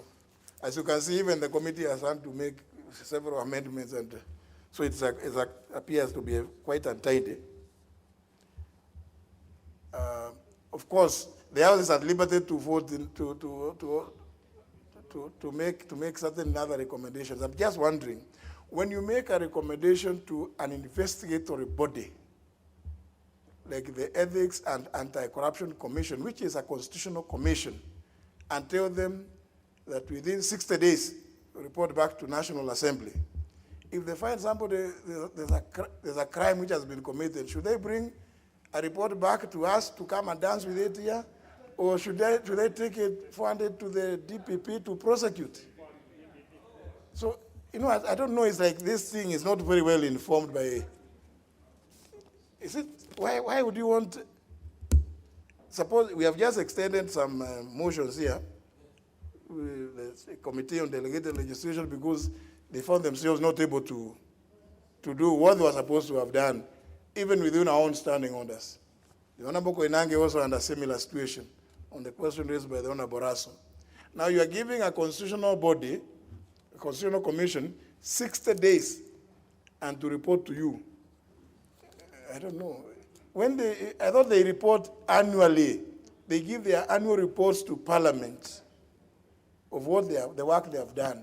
Investigations, they know the way they know where they take them.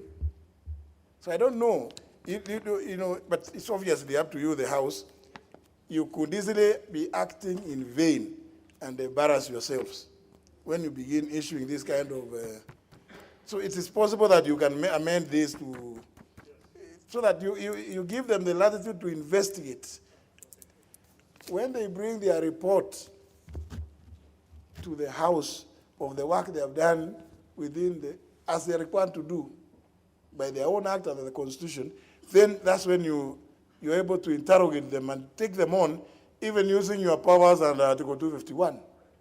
But now this is setting yourself up for some other interesting situation. But let me also get this in, about this, the same thing, Honorable Kajuan.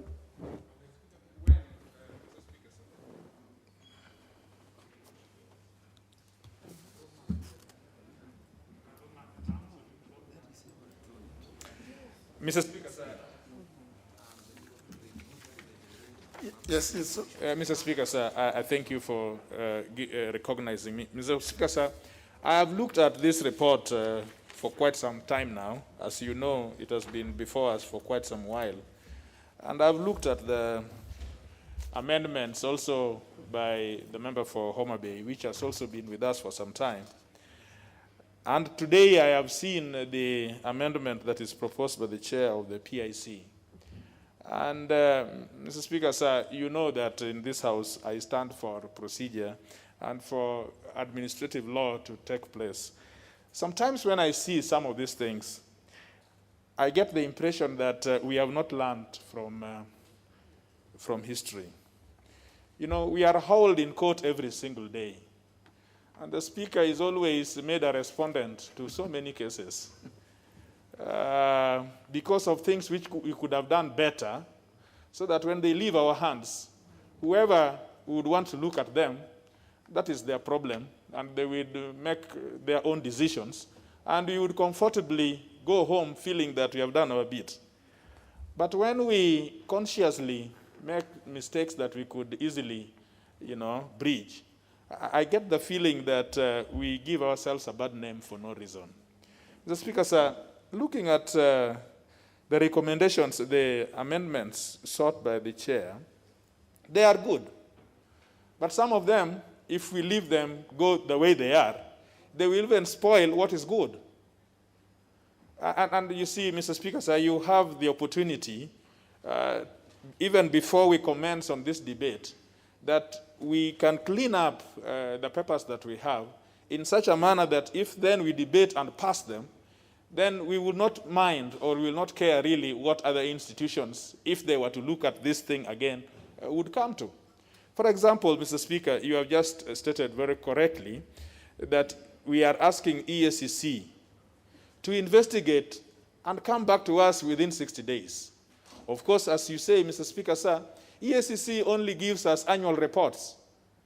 But more interesting, EACC, once they have investigated a subject, they must pass it to the DPP for prosecution. What would the EACC be bringing back to us, having investigated and having formed an opinion whether somebody is guilty or not guilty? If somebody is not guilty, that will be the end of the game. But if somebody is guilty, why would they bring us to us? Are we a court of law that then we would hold some court-martial and convict somebody? That information cannot come back to us, even if it was to be done within 60 days. Now, Mr. Speaker, sir, this is a constitutional commission, and I wish now we have understood that we respect everybody's role. It is very untidy to direct a commission that is independent, just like PSC is independent. If we continue doing these kind of things, we will be in court every single day, and people will think that we do not know our roles under 95, under 94. But Mr. Speaker, sir, look at the other recommendations equally. There is a recommendation, for example, that is say that certain people who have been named, that these people be held responsible. I've never understood what held responsible mean. What is this personal responsibility? I mean, everything, of course, is personal responsibility. I suppose that the committee wanted to say that they should be responsible for certain acts. But that does not come out in that report. If it comes out the way it does, we are acting in vain because the guy will go on whistling because, of course, it's personal responsibility. But what is that personal responsibility? It is just a matter of coaching this thing that probably if we refer them to our legal experts, they would help us tighten it in such a manner that it would do what we are supposed to do. Now, look, the person is being held responsible for doing what? For neglecting a PIC report. Now, if he has anybody who has neglected a report, Mr. Speaker, sir, let me just have a minute. If somebody has neglected a report, if somebody has neglected a report, he's on a point of order also. I think in this, I mean, when one person is on a point of order, now you also want to rise on a point of order. That is chaos. Thank you, Mr. Speaker. Mr. Speaker, if somebody has neglected a PIC report, yes, proceed. If somebody has neglected a PIC report in a matter, for example, in this one, he seems to have neglected the report of getting advice from the Attorney General, which is a very serious thing. But this House has its mechanism of enforcing its procedure through implementation committee. A person who has ignored a committee's report is not enforced the way we are doing. This is guillotine. The only way is to take him back to the committee on enforcement, so that he also gets another opportunity of saying, so why didn't you, or why did you ignore a report? If we go this way, it is guillotine and it is chaos, Mr. Speaker. But that is what that report is all about. Mr. Speaker, sir, there are several things which I would have demonstrated, but respectfully, Mr. Speaker, I urge you to either use your own, standing order number 1, and your own discretion, and something which will help all of us. We want to debate this thing. We don't want it to lose sight of it. It should come before us. Let us debate, and if we find these public officials culpable of something, we must say so, and we must get them responsible for what they are. But let us do something which makes us get them where they belong. Mr. Speaker, sir, I urge you to find that this is one of those motions which you can take back, either send it back to the committee so that we tighten it up, or, Mr. Speaker, sir, you can, by your own, make a determination as to whether the tenets of administrative law and fair rules of the game has been met. How can you, for example, want to debar somebody using rules which came to effect after the offenses have occurred? It cannot work ex post facto. The rules came into effect on some day. By the time these acts were said to have happened, those rules were not there. So now, under Article 50, Mr. Speaker, sir, you are very conversant with Article 50. How would you want to predate these actions and find somebody to be debarred on actions which were done when that thing was not law, Mr. Speaker? Mr. Speaker, sir, look at this. It is going to embarrass us. I think it can still be taken back to the committee. I think we still have experts, and I think we still have the will. When we return it to this House, it can be a missile which is guided, and a missile that will succeed in its purport. I thank you, Mr. Speaker. The issues being raised here are quite, I'm just looking at the, Honorable Abdul Samad, you are the mover of the report, and you have, you should wait for now mover to reply if we ever get to that one. So you are almost, you are nearly spent. Because, you see, there's a point that has been raised by the Honorable Kajwang. There are some regulations that you are calling them for 2020. But the issues you are raising here about 2015, 2014, 2015.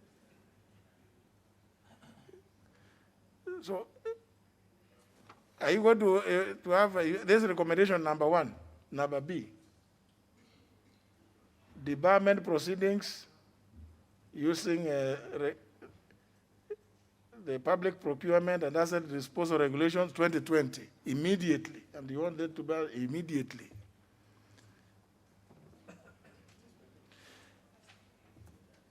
Anyhow, honourable members, I think there may be issues that there may be a number of issues that need to be raised here. Honourable Ishongwa. Honourable Ishongwa.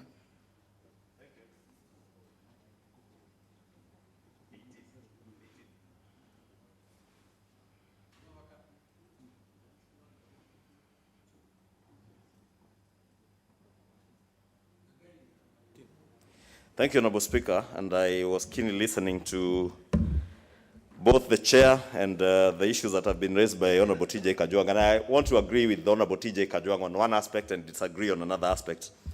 The aspect I want to agree with him on, and Honorable Speaker, you touched on it in the question of us seemingly directing institutions that ought or that are independent institutions like EACC, and where we ask them to report back to the House.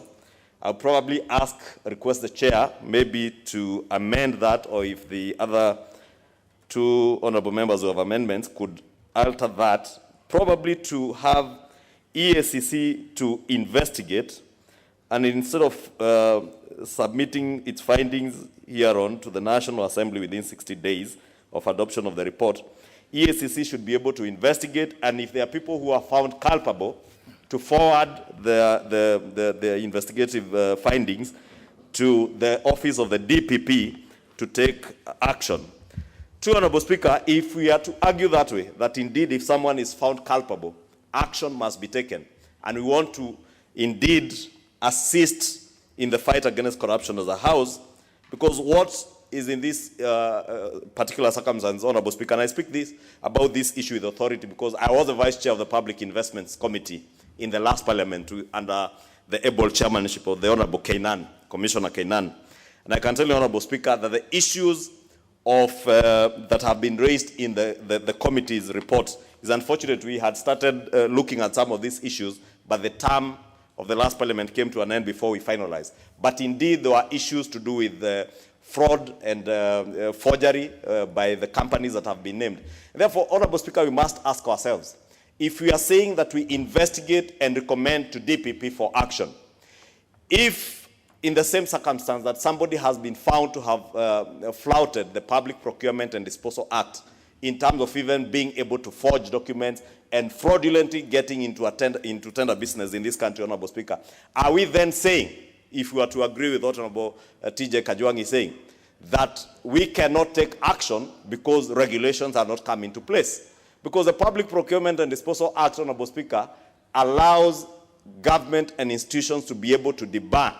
The only thing that was lacking is the means within which to debar, because the regulations were not in place. And therefore, I absolutely find nothing wrong with, now that we have regulations in place, if someone has committed a crime, the law should be followed to the letter and that person should be debarred.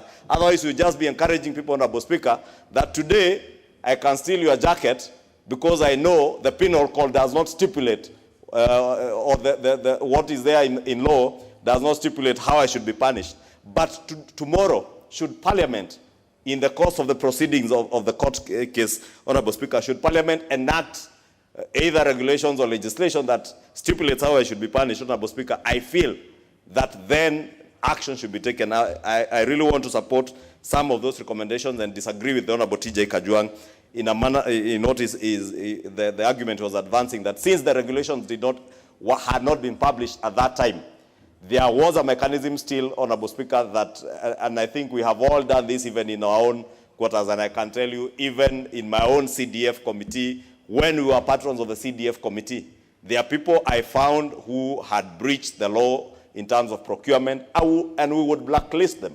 And what I think the committee is simply asking for is that anybody who has flouted the law, anybody who has engaged in forgery and fraud, then should be debarred from conducting business with the government of Kenya. Honorable Speaker, the World Bank and IMF, and they are very keen on what we do.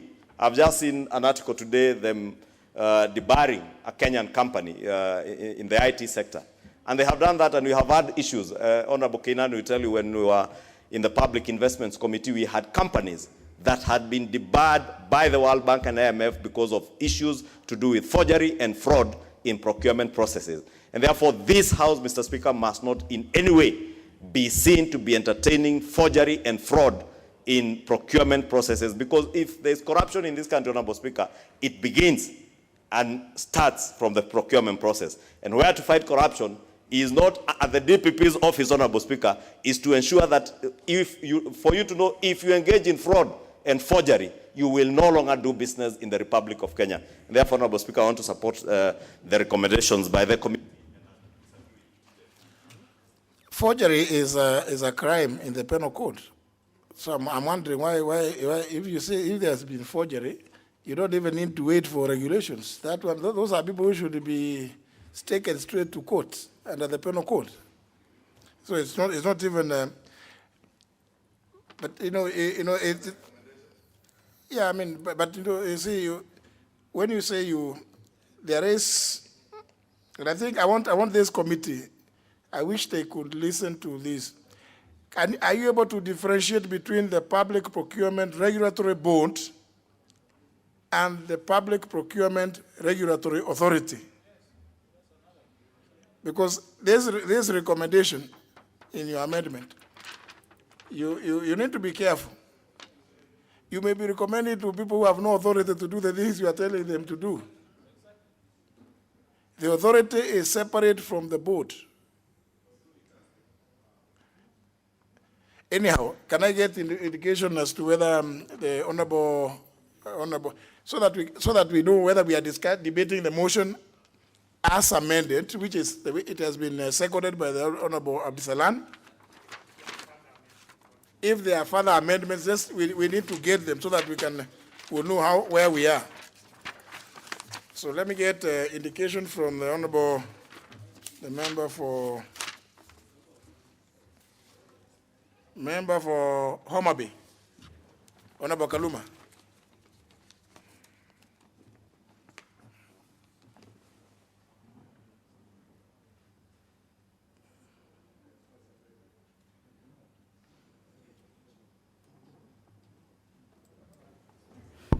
Yes, I thank you, Mr. Speaker. Mr. Speaker, as the House is aware, I've been engaged with the leadership of the Public Investments Committee on how best to address the amendments. Mr. Speaker, in the course of those discussions, we realized that the Public Procurement and Asset Disposal Act and on the Public Procurement Asset Regulations 2020, which the committee had recommended to be promulgated under their recommendation number 1, had just been gazetted and came into force. That, Mr. Speaker, necessitates that recommendation number 1 indeed be deleted, and I agree with the committee to that extent. As Speaker, that acknowledgement by the committee has some ramifications on recommendation number 2. Because then, Mr. Speaker, there is Regulation 21 and Regulation 22 of those Public Procurement and Asset Disposal Regulations 2020 dealing with the matter for debarment, how they are initiated, and how they should be proceeded with. As Speaker, I did discuss this with the leadership of the committee, and essentially, I have no problem with the manner in which they they redrafted or redrew recommendation number 2. And I was only taking solace, Mr. Speaker, in the fact that a look at those regulations entitle whatever entity to be disbarred to some formalized hearing. There are a lot both in the Act from Section 115 to those regulations at the provisions I've mentioned. As Speaker, I would not have a problem with that to that extent.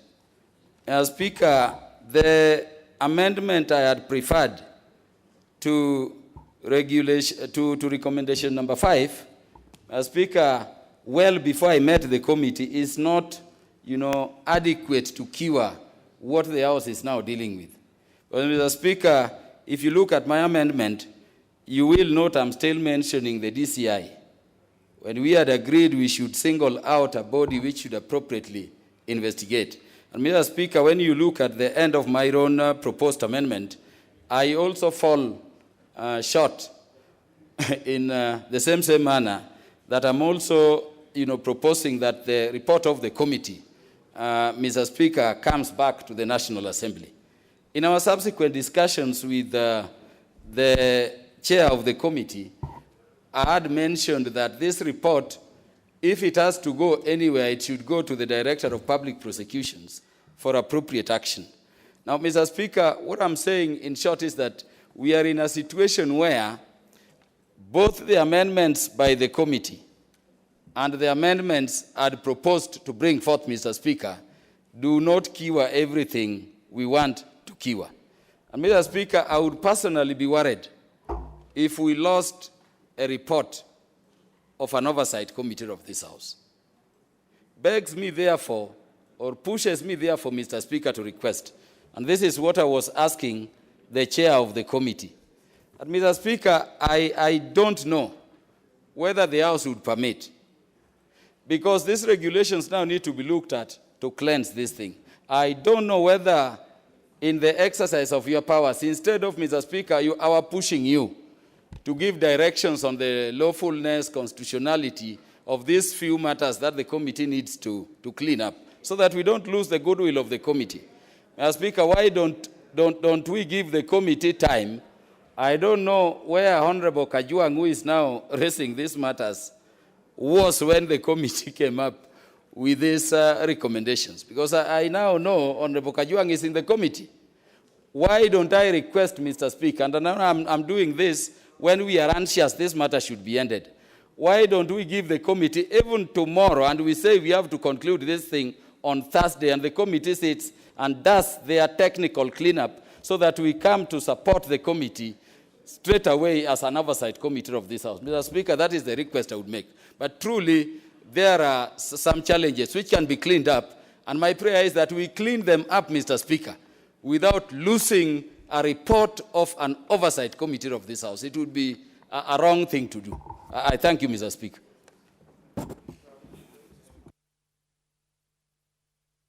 Honorable Nyasuna, you appear to be in an unusual corner today.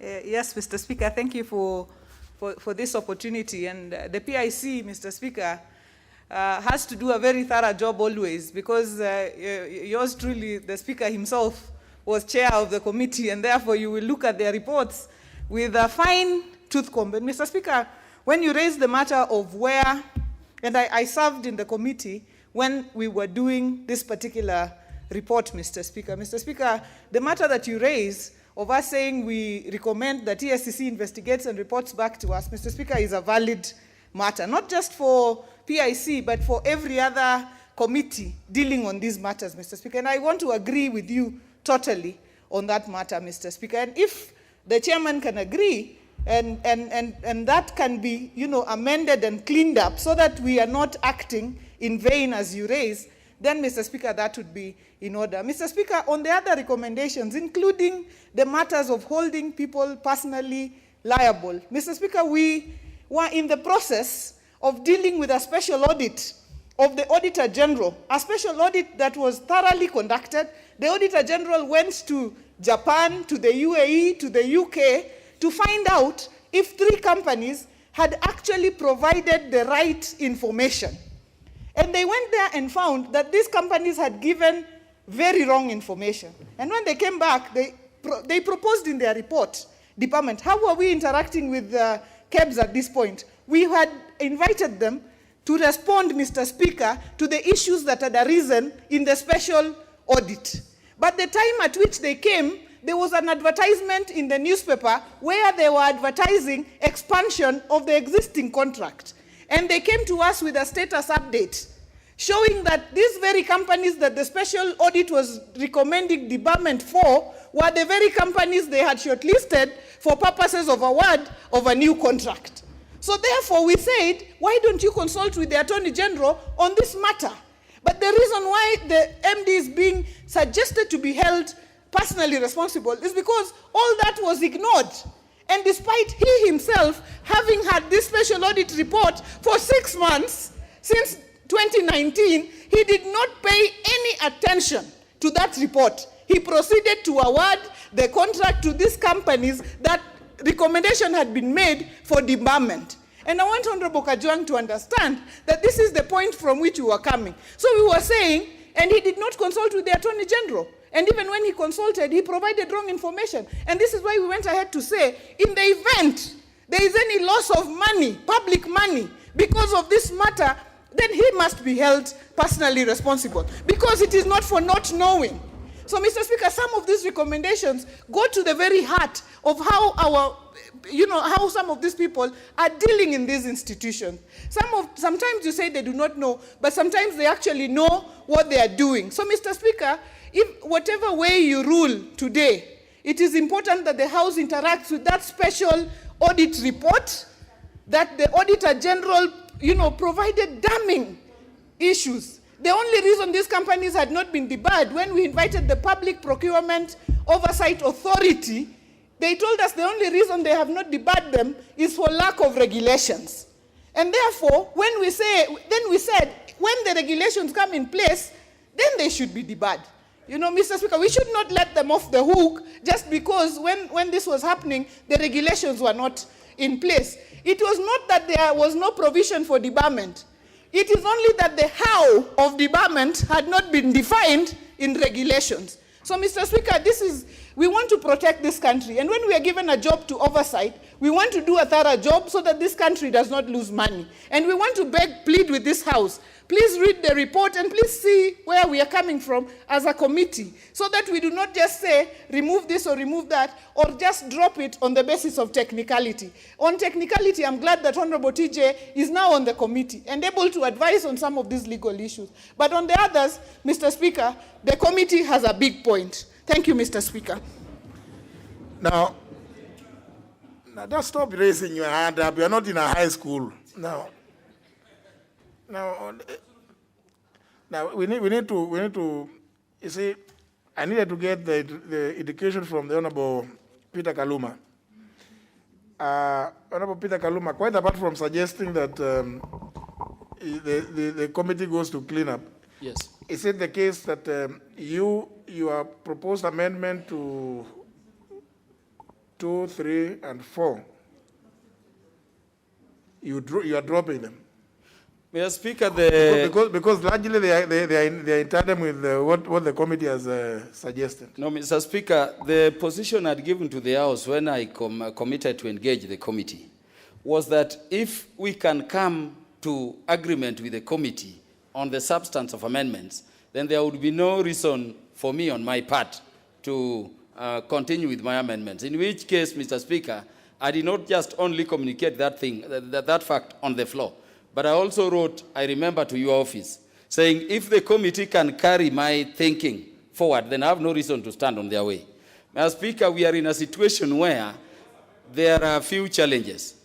What I would be requesting is that if we are to stand down, Mr. Speaker, let us have the committee do their work. If I'm accommodated, well and good. If not, I would myself be making further amendments to my report. I'm still concerned, Mr. Speaker, on the drafting of some drawings. And this is something I spoke to the chair, just to make it more pointed. So I would request, if you are standing it down, you stand it down so that everybody who was concerned about the recommendations can harmonize them with the committee. If not, a person like me who was proceeding on principle can further amend or withdraw my existing amendment and substitute with a proper amendment which can speak to the matters Mr. Speaker is guiding us on. I thank you, Mr. Speaker. But you see, Honorable Kaluma, there is, your proposal is that subject to deletion of recommendation Roman 2, 3, and Roman 4, appearing under the committee recommendations under chapter 5 on page 61 of the report.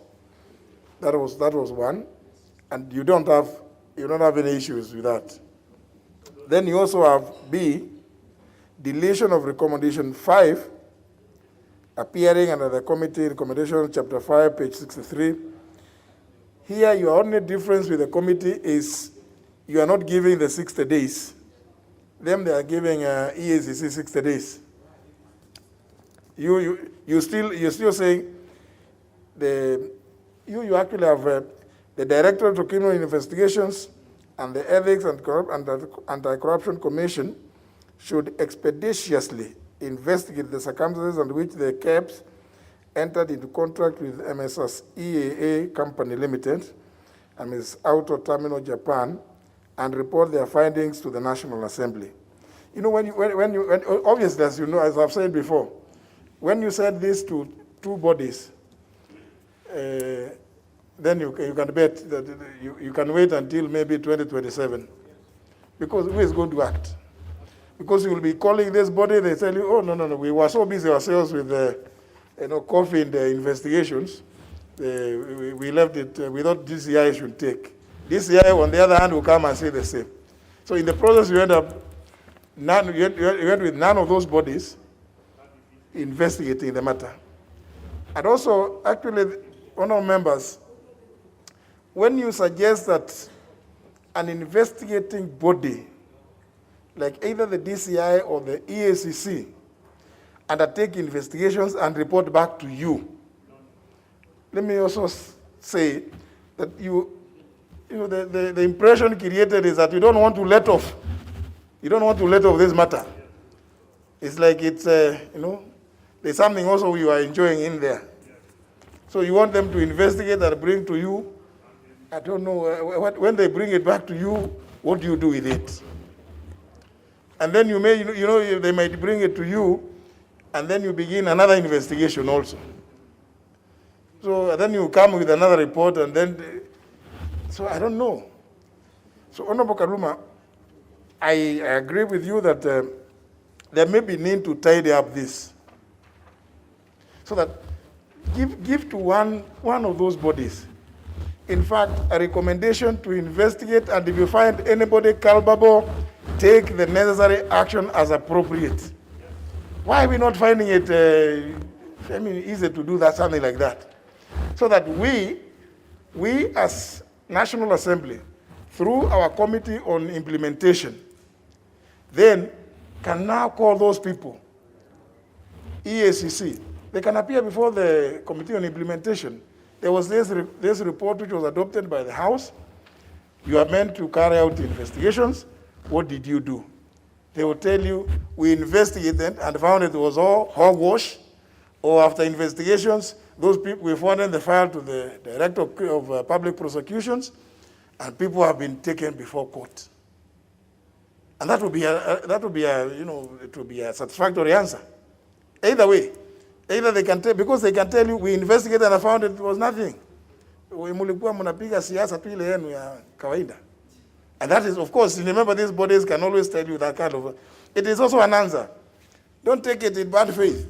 If they tell you we found, you misunderstood, you misapprehended this, these were all stories. They are the ones with the technical competencies to do those thorough investigations. But also they could give you a report that, yes, we investigated, we were very happy, and we found certain people culpable, and we recommended them for prosecution and funded their files to the Director of Public Prosecutions. And maybe people have been taken before courts. That is an answer. That's a fact. For us as Parliament, we will have done our bit. We leave the rest to the DPP, to the courts. It's up to them, really. If people are convicted, not convicted, that's really not a part of our worry. But I think we should be a bit more clear so that we don't, if we side to DCI and to the EACC, we will find our reports, so many of our reports lying out there, and nobody will be acting on them. So you as Honorable Kaluma, US is recommending these two. So my proposal, thinking around Honorable Kaluma, with respect, would be perhaps you would drop this your particular proposed amendment, and possibly, if I heard you correctly, propose a further amendment to the committee's amendment about the 60 days. I mean, that of course, that accommodates what your intention is here, and then sends the matter to whoever is supposed to do the investigation, because the committee proposes that it goes to the EACC, but report back to Parliament, National Assembly within 60 days. I don't know to do what. So they can do that. Even those who are going to do debarment, our Committee on Implementation will follow up to see whether the debarment was ever done. So you PIC, once the report is adopted, you become spent. So that you can do other, you can't deal with only one organization. Honorable Kaluma, maybe I could hear you.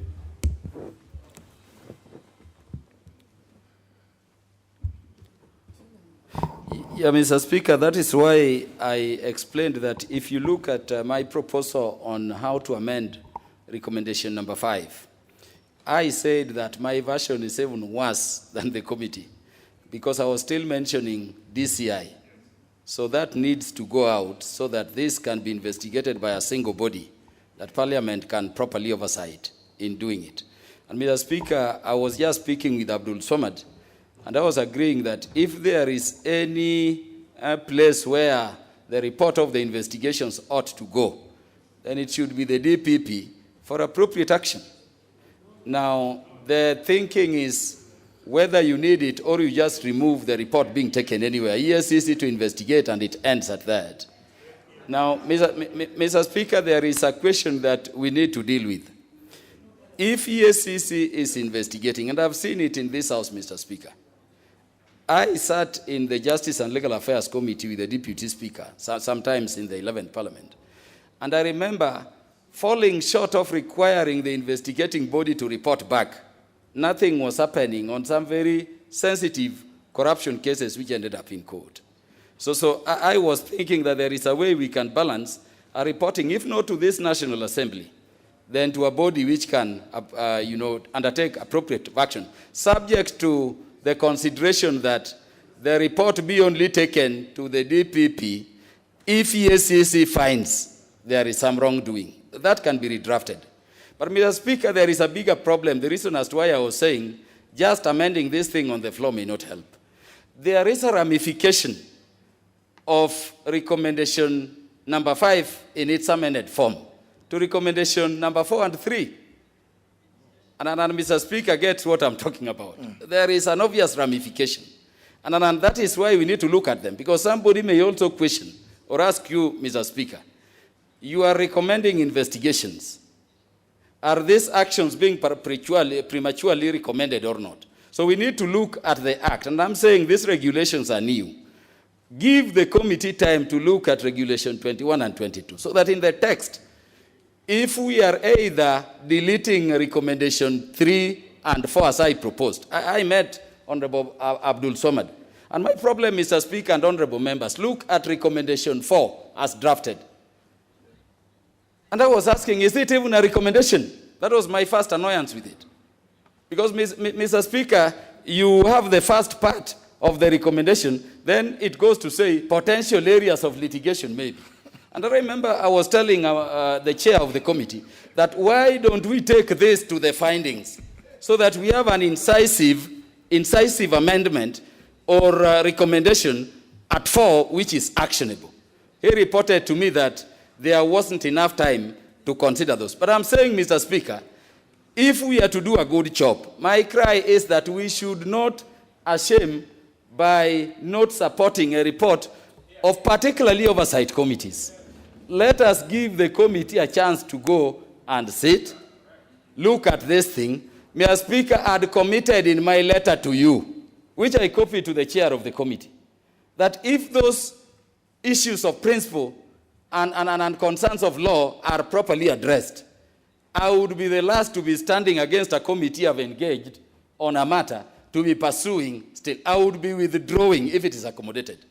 I did say that on without prejudice, that if something remains in principle, then Mr. Speaker, I would still be entitled to help the House rectify it. So I'm requesting we allow the committee to do their work. If there is any need, Mr. Speaker, for me to bring my own amendments, I will. But the principled position, and Mr. Speaker, so that when committees agree to negotiate with members on particular things, particularly said before the House as we did, they can do so in good faith and seriously. Let me confirm, Mr. Speaker, that I want to withdraw my amendments following our discussions. Kindly allow the committee to relook at this. If the committee does not accommodate fully, my liberty to bring amendments subject to your approval, Mr. Speaker, is not taken away under the standing orders. I thank you, Mr. Speaker. I see the Honorable Abdulsamad, you are not raising the intervention button, you are raising your hand up. No, Mr. Speaker, I'm trying to press it, but it seems like, Mr. Speaker, I want to categorically state, Mr. Speaker, that first and foremost, there's been a lot of issues that have been talked, and I'm not saying that they're misleading, but I want to actually state that they're on a misinformed position. Mr. Speaker, one of the issues that had been raised was these are regulations that were done. No, let's not go to that one, because that's substance. Honorable Abdulsamad, let's not go there. The proposal by the Honorable Kaluma, so that the issue of regulations will be a matter of substance, and the House can vote on that. To go to the recommendation of Honorable Kaluma, it is a simple issue. We feel there is nothing wrong in identifying the areas of possible litigation. However, what he is talking about, and this is something that you have given guidance, to delete the word EACC to report back, that is something acceptable to all the members who are currently here. And I believe there's nothing wrong in that. Mr. Speaker, all we are asking for is we as well as a committee want to deliberate on this matter, want to finalize on this matter, because we cannot have too many reports. As active as we are, we have more reports. And by the way, Mr. Speaker, if this is deemed to be something hot, wait and see the KEMSA report that is going to be tabled here. No, Mr. Speaker, just take your seat. Now, if you start telling me about hot things, they will become hot than what? Now, I've heard what Honorable Kaluma said, and I've heard you. So there's no need for us to adjourn. From your point, you'd want us to. Nobody is saying this is hot. I mean, it looks it's very cool. It's very cool, really. Now, can I get an indication from the Honorable Manzo? Because Honorable Manzo's proposed amendments are to delete just a minute. He proposes to withdraw, to delete Roman 2, 3, 4, and 5. And the committee on its own motion deleted recommendation 1. So Honorable Manzo is helping them to delete everything. I think he took a cue from the committee. The committee deleted recommendation 1. And so let's give the Honorable Manzo so that we know where we are. Yeah, thank you, Mr. Speaker. Mr. Speaker, following my deliberations with the committee, it was clear that if what they have come up then, Mr. Speaker, my amendments will automatically fall. And for that reason, Mr. Speaker, I want to agree with you about the new amendment about the 60 days. Mr. Speaker, we still have an issue on that. And I want to propose, Mr. Speaker, that if we could clean up and then proceed. Others, on my part, Mr. Speaker, following the amendments they made, my amendments drop. Say, Honorable Manzo, for the purposes of the record, you are formally withdrawing your proposed amendment. Yes, Mr. Speaker, I do withdraw my proposed amendment as it is for now. Very well. Thank you. Now, the Honorable Kaluma is not. Let's see.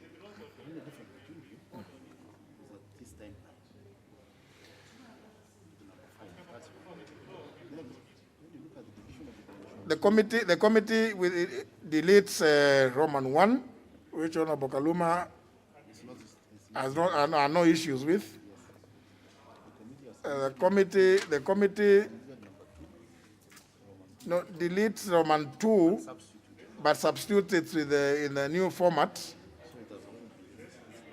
So Honorable Kaluma, Roman 2 of the recommendation has been deleted and substituted with the new one. Honorable Kaluma, you are proposing to delete also Roman 3 and 4. So and then maybe perhaps recasting Roman 5.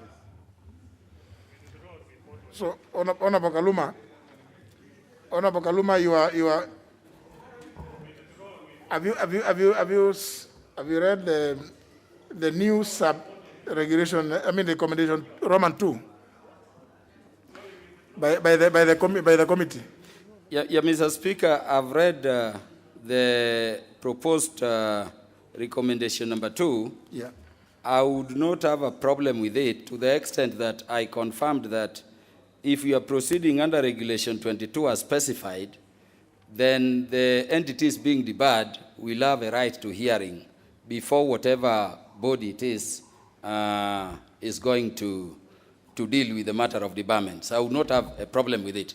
Of course, it is not the text in which I would have preferred, but I would not have a problem with it substantively.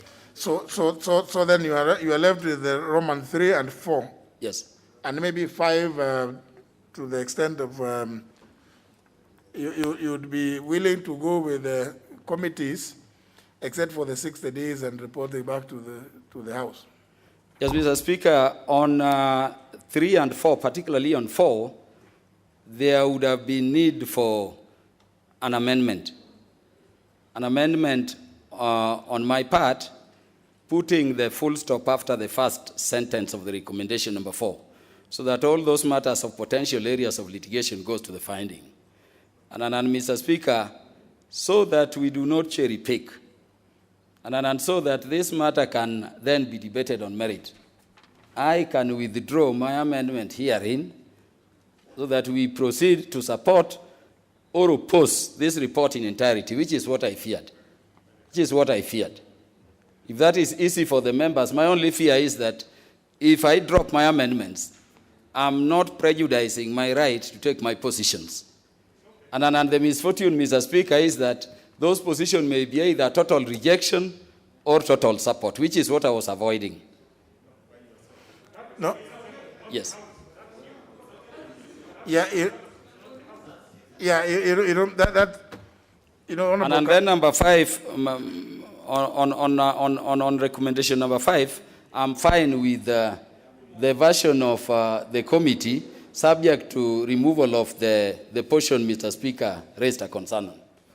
Yes. So then Honorable Kaluma. Yes. Can you go on record as withdrawing your proposed amendment to Roman 2 and 5? Mr. Speaker, I withdraw my proposed amendments to 2 and 5 without prejudice to my right to take a position on the merits of the report. Yes. Yeah, thank you. So you still then it means that your proposed amendment, which was for deletion of 3 and 4, remains. That's what it means. No, Mr. Speaker, I'm hearing myself to be saying I withdraw all my amendments. Yes. Subject or without prejudice to my position now to contribute substantively on what I feel about the recommendations on the merits. Which is okay. So you withdraw your amendment. I thank you, Mr. Speaker. That's the position. Now, you know, Honorable Otiende Molo. Mr. Speaker, before and without contributing substantively, just procedurally, Mr. Speaker, it appears to me that to do justice both to the committee, to the law, and to this House, the committee might well stand guided to rationalize the report first. For a number of reasons, Mr. Speaker. One is the dangers that you pointed out of multiplicity, recommendation of multiplicity of bodies.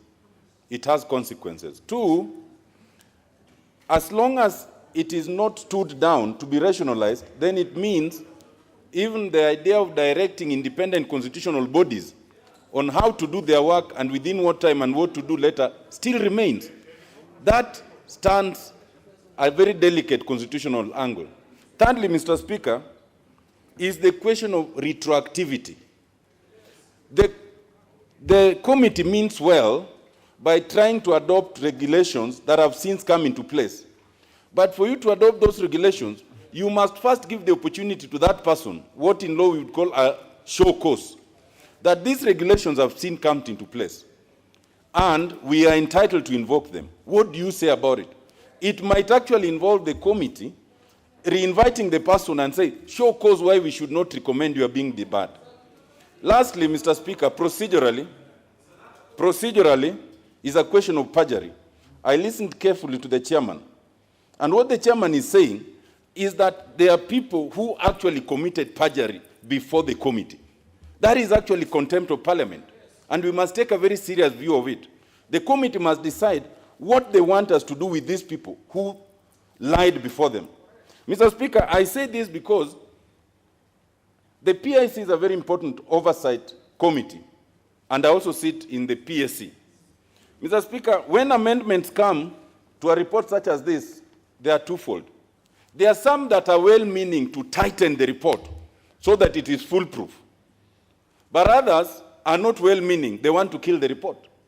I have always seen that. We need to give the opportunity to amendments that are well-meaning to tighten the report. Mr. Speaker, we will need to make a more fundamental decision in respect of reports from PIC and PSC. Article 95(2) of the Constitution says that the National Assembly deliberates and resolves matters of concern to the public. So we must always ask ourselves, a matter of concern such as that, does the report resolve it? We must and we can create two distinctions. Where a committee finds that there are certain administrative wrongs, it could be maladministration, it could be whatever, you can make a finding. It can include a recommendation to debar, surcharge, or whatever. But where it appears to amount to a criminal offense, then you cannot, because we are not competent. We must refer it elsewhere.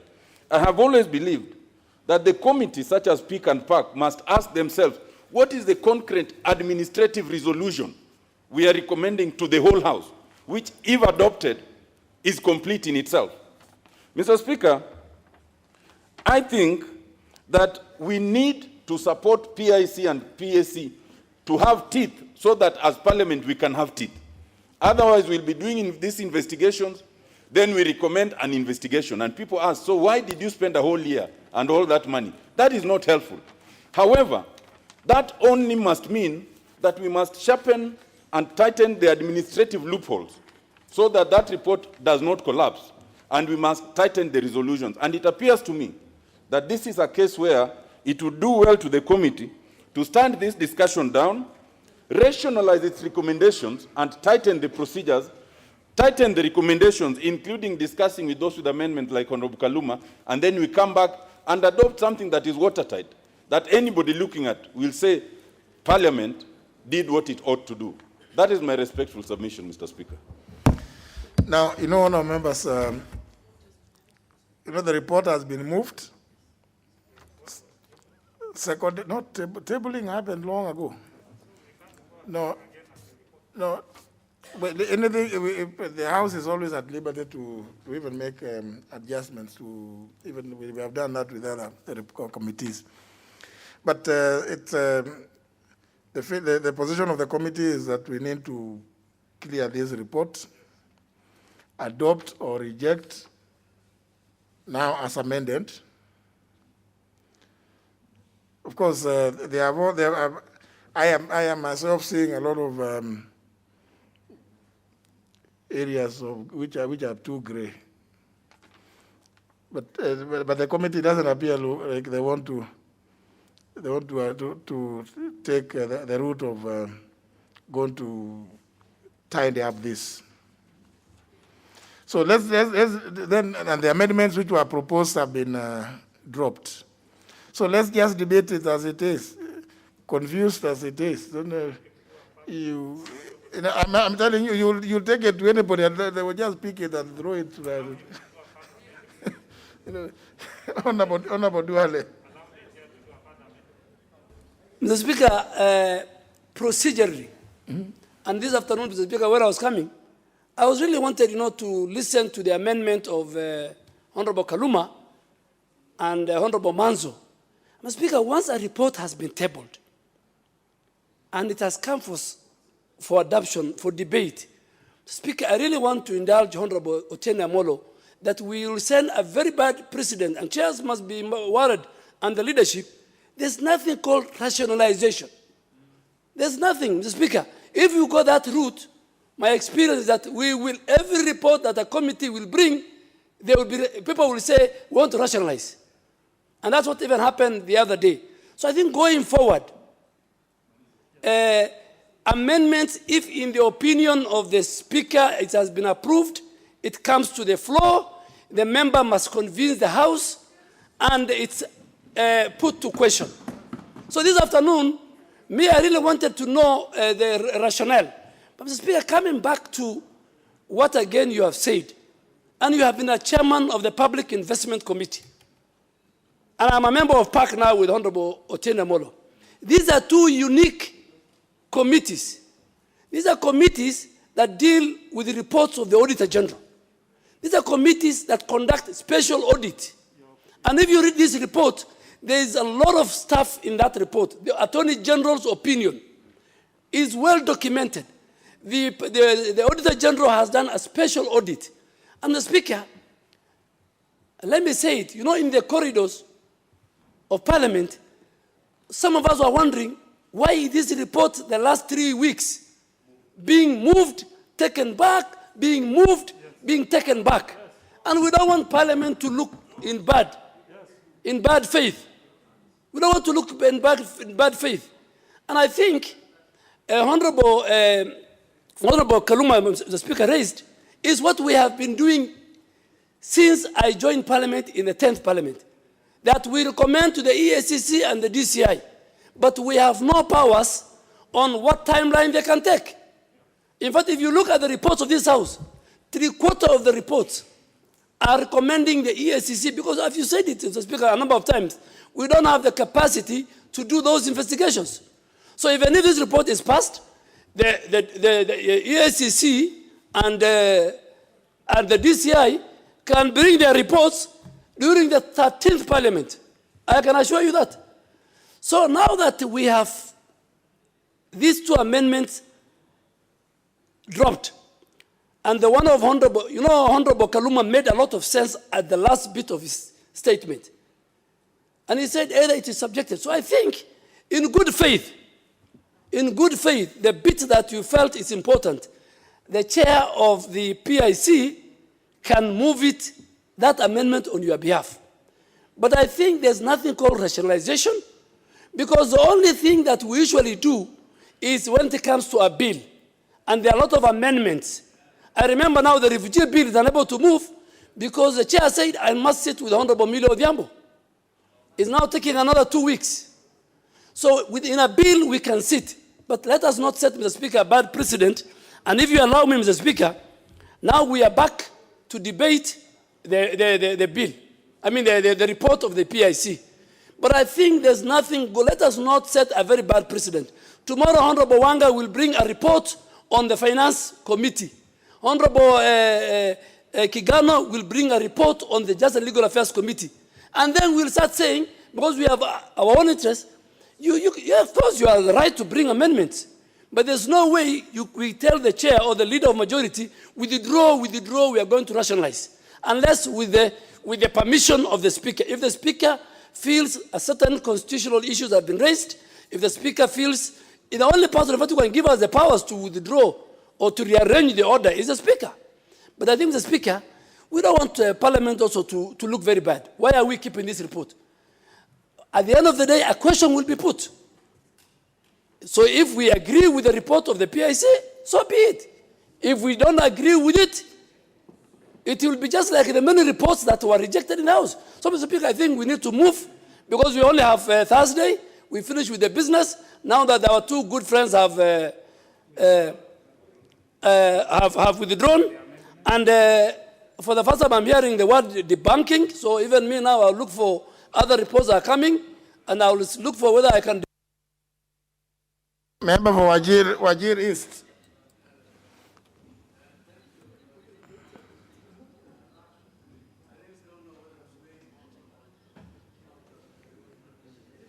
We can't hear you.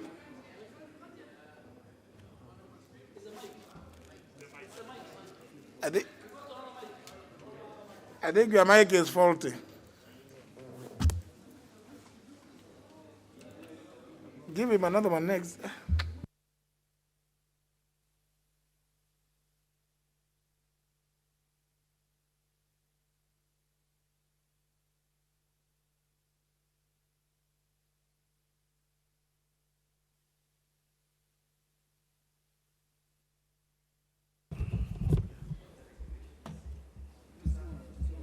That one, Honorable Speaker, I think with your direction, I think we will be able to continue with this report as amended. And but I really don't know whether again to weigh on the discussions that have earlier been going on, because you are yet to. You are debating the report as amended. As amended. Thank you. Honorable Speaker, as a member of the PIC committee, we have dwelled so much on this report. And I truly support the findings and the resolutions and the recommendations offered by this committee. This committee has exhaustively looked at those 3 farms, which initially came by way of special audit report by the Auditor General, which we dwelt on the same.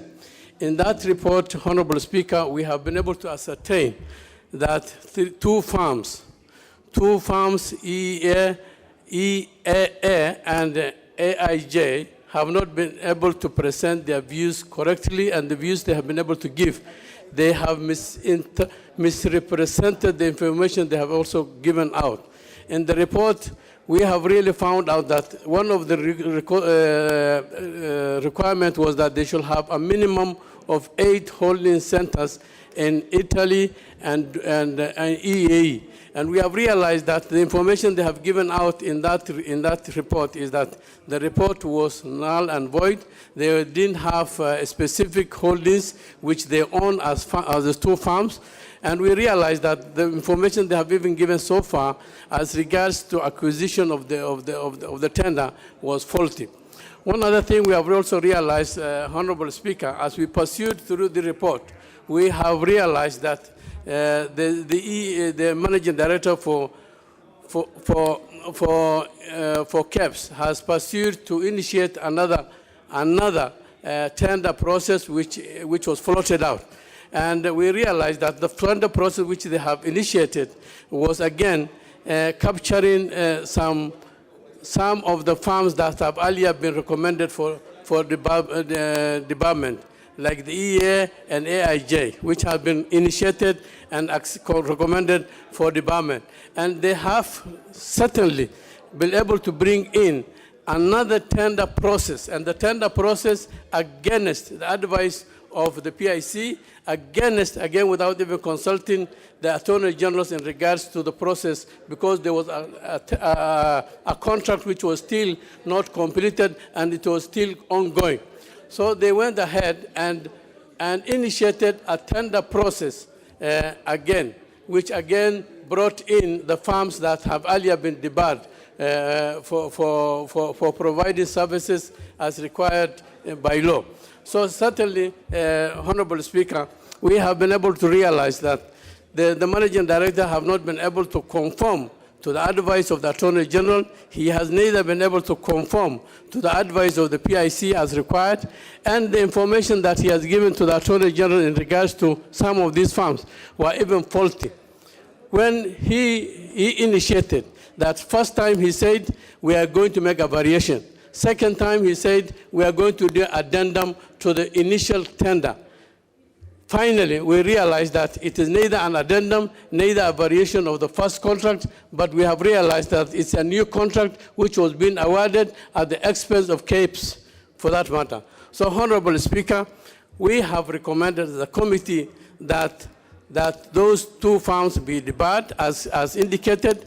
The Managing Director for KEPS should be held culpable for putting in costs which have not been unwarranted, particularly in trying to make another process of tendering which has uncalled for. And 2, 3, for contravening the advice which have been given by the the Attorney General for that matter, and the Parliament for that matter. So as a recommendation for this committee, and as a member of this committee, I support that the report is in entirety and as recommended, as amended. Thank you.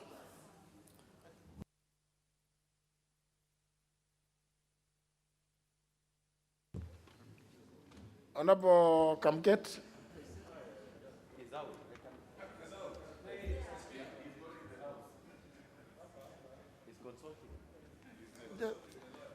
You see, that's the problem now. You leave your card there, but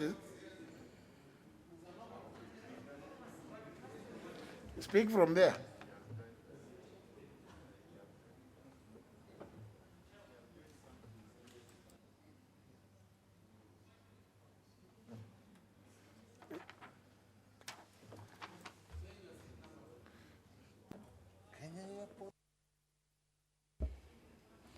Mr. Speaker, I had actually pressed my card because I wanted to rise on a matter of procedure. I do not know now that we are in the debate. I had wanted to request you, Mr. Speaker, because I listening to Honorable Kajwang and the chair, I got the impression, Mr. Speaker, that that they were not speaking the same language and being members of the same committee. That, Mr. Speaker, this it looked to me that understanding order number 48, the amendments that were being brought by the chairperson materially alter the meaning of the report from the beginning. And therefore, I would have, as a matter of procedure, Mr. Speaker, I never saw evidence of an addendum from the chairperson whether there is concurrence from the membership of the committee on the amendments that they have brought. That's what I had intended to bring, Mr. Speaker, because it's very clear from the order paper that there is no evidence of concurrence from the members.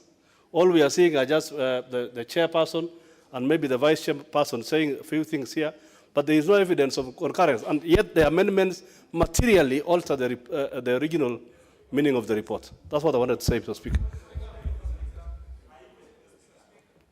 Starting on order number 48, Mr. Speaker.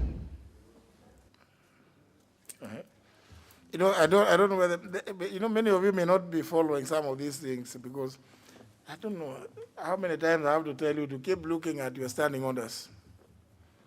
He's raising a procedural issue. Honorable Abdul Samad, did you hear what is the issue he raised? The chair.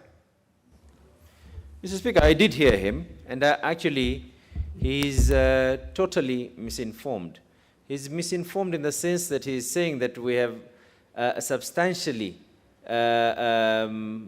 raised matters that are going to change the aspect of that whole report. And I think Honorable Kamkete has not read that report, because what we have done does not do that. Secondly, Mr. Speaker, this is a matter that today, and Mr. Speaker, correct me for following your lead on this particular issue, because these were very, very minor. Very minor. They would not change the substance of this report at all. And today, Mr. Speaker, Honorable Kajwang was kind enough to raise this matter. And it seems Honorable Kamkete has sat in the seat of Honorable Kajwang to raise an issue for Honorable Kajwang. I believe he's not doing it on behalf of Honorable Kajwang. But we discussed this matter in the committee today. And no, I'm already on a point of order. You can't be on a point. This is a problem, Mr. Speaker, when people don't understand law. Mr. Speaker, Mr. Speaker, sir, I think in future, because there are many issues, they will be touching on a number of members, Mr. Speaker. In future, it is important. We'll allow them, if they're right, they can come to our committee and see how deliberations are done. Mr. Speaker, I think you've already made a ruling on this particular matter. I will kindly request you, Mr. Speaker, not to take us back again. This is something we discussed in the committee when Honorable Kajwang raised it, and all the members that were there in the committee, we had a decent quorum. And Mr. Speaker, as well, these amendments are amendments that were approved by yourself, based on, if anything else, your guidance and your communication, Mr. Speaker. I see the member for Nandi Hills. You also have a point, an intervention. Mr. Speaker, from where I sit, I've seen the issues that have been raised by most members here. And I think it is really putting Parliament in a very awkward position. Why, Mr. Speaker? One, when you see the number of issues that have been raised, they are very grave in terms of the issues of forgeries and the many things that have been raised. Looking at the amendments that were proposed by our colleagues, Honorable Kaluma and the other Honorable Member, Maanso, it is really, really unfortunate to see a scenario where we are giving them time to tell us or now they want to delete, I don't know, about 3 or 4 articles from the same, the recommendations, Chair. Mr. Speaker, I think what we should, moving forward on such an issue, because I know Parliament now will be seen in a very, because this issue has been there for the last, I think, about 1.5 months. And the committee must have given themselves time. They have interrogated many witnesses. They have read the report from the Attorney General's, from the Auditor General's special report. And today, Mr. Speaker, coming to say, to raise issues like you want to delete 3 or 4, which will alter. Now you see you are discussing something which, those amendments were dropped. Now, you see now, they were dropped. When you went to have tea, you saw there are some people who are threatened to occupy Parliament. You saw, I don't know, the Honorable Ketel, you saw those gentlemen who wanted to occupy Parliament. And they were over tea and mandazi, and they were very happy after that. They have since gone to occupy their offices. Because, they are also in court, but they still want to come and occupy, but kumbe they wanted to have a cup of tea. They have been envious about the kind of tea and mandazi that is eaten in this place and the thing. But they have gotten it. They are good guys. But that one was, those amendments, Honorable Ketel, they were withdrawn. The amendments by the Honorable, proposed amendments by the Honorable Manso and Honorable Kaluma, they were withdrawn. So now it's just the procedural issue that the Honorable Kamket raised. There's nothing else. Otherwise, the debate, Honorable Kasim has just contributed to the debate on the motion as amended. But thank you, Chair. Now allow me to raise on, thank you, Mr. Speaker. Allow me now to put my contributions to the standing order that were raised by Honorable Kamket. I think it's not in order to have said that the report is not properly in the House because all the recommendations that were raised by Honorable Kajwang, TJ Kajwang, were not affecting the report. It does not affect any, the recommendations. And I think even from where what was raised by Honorable TJ Kajwang on his position, if he's a member of that same committee, then he should have come with a minority report to challenge the committee report. Thank you, Chair. What is the issue? Now we are going to have this ping pong game or what? Honorable Kamket. Mr. Speaker,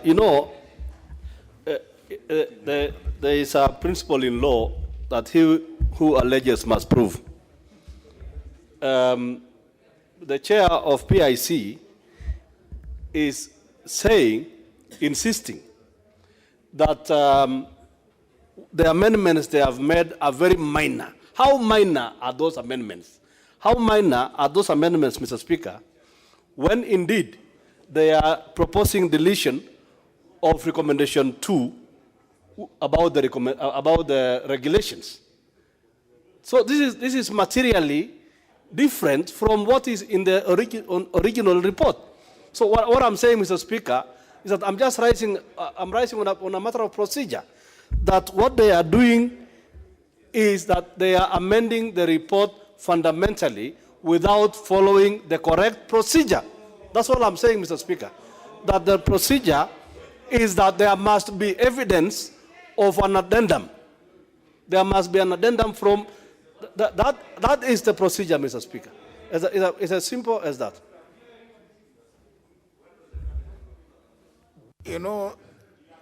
That member who is doing something like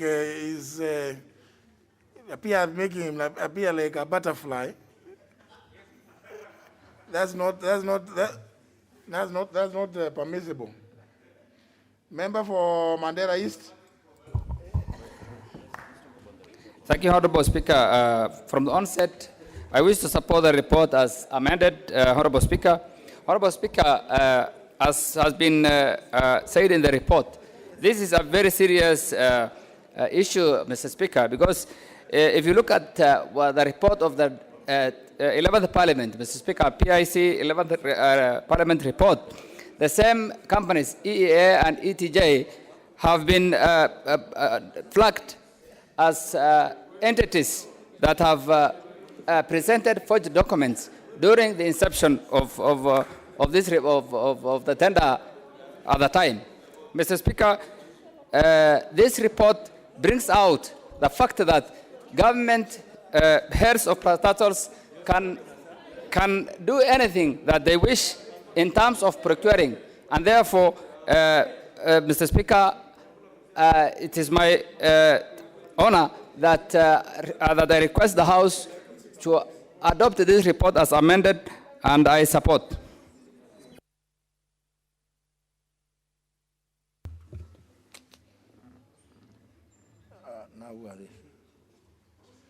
Member for Mogotio.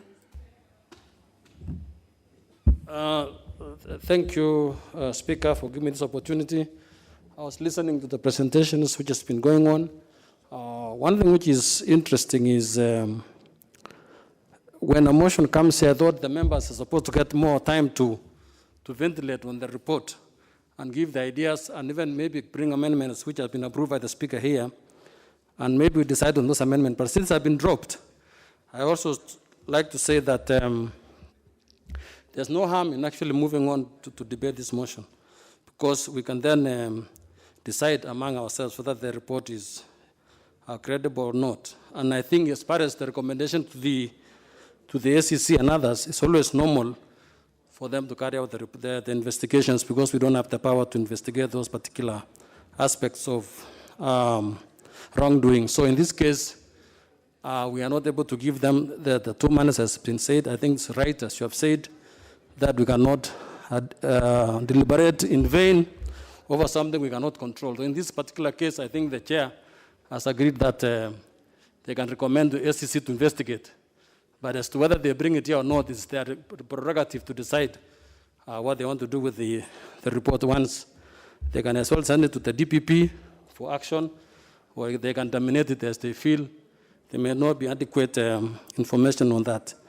I really don't want to contribute much on this, Mr. Speaker, and therefore I beg to support. Mr. Dual.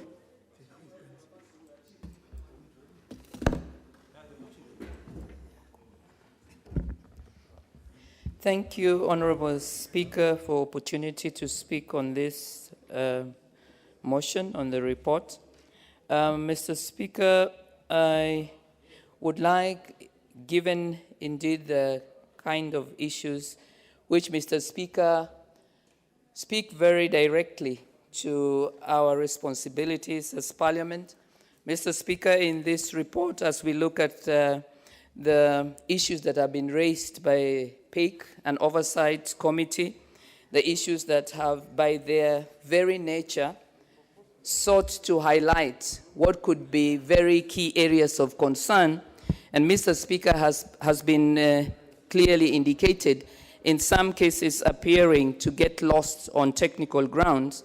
I'd like, Mr. Speaker, as I start on the onset, to support the report, Mr. Speaker, in principle, because, Mr. Speaker, when we look at the recommendations, in particular, Mr. Speaker, I'd like, when I make this, to refer specifically to the recommendation that sought to identify, in terms of procedures of procurement, in terms of adhering to what would be seen to be the defined and accepted way of engagement. Mr. Speaker, in particular, when we consider that when we are looking at the PIC reports, then we would want to make reference to other institutions that we have, such as that of the Auditor General. I find, Mr. Speaker, that as we look at this report, we cannot ignore that there clearly is being highlighted areas in particular, Mr. Speaker, where we can see that those who are charged with responsibility institutions seem to have demonstrated not only a lack of clearly adhering to what would be the required standards, but Mr. Speaker, from the report and what the committee is indicating, seeming not to be in agreement to follow what it is that is indicated.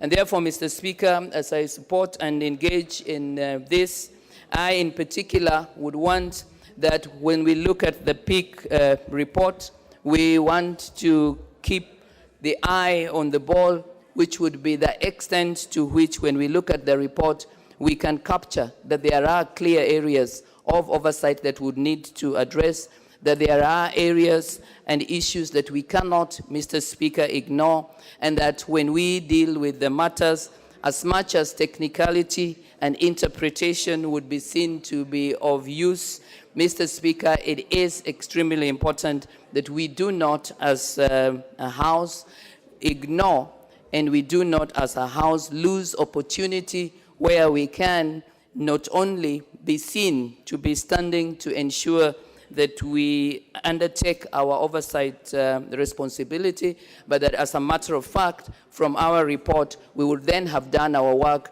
because all the other institutions, in terms of their work, be it ACC, be it DPP, would be in a position to take up the matter. So, Mr. Speaker, I would want, as I speak to this, to say that it is a bit unfortunate that there seemed to have been some degree to which there wasn't clarity of what was causing this degree of miscommunication or just lack of clear understanding. But, Mr. Speaker, I think from what we've seen of the floor and the discussions, we can see that the committee has indeed sought to do their work and has communicated. As I conclude, Mr. Speaker, I would want to make an observation that it might really have been useful for the committee to have provided us, perhaps, Mr. Speaker, as has been done in other cases, with minutes of their deliberations, which minutes, Mr. Speaker, in some cases would not only help us to begin to interpret and to see what it is that is presented, but, Mr. Speaker, would also help to ensure that we do not get the impression that there might have been cases or issues that were not exhaustively agreed to or consented to by all members of the committee. And so, Mr. Speaker, I want, as I contribute to this, to support and do it really, Mr. Speaker, from the point of view that there are in this report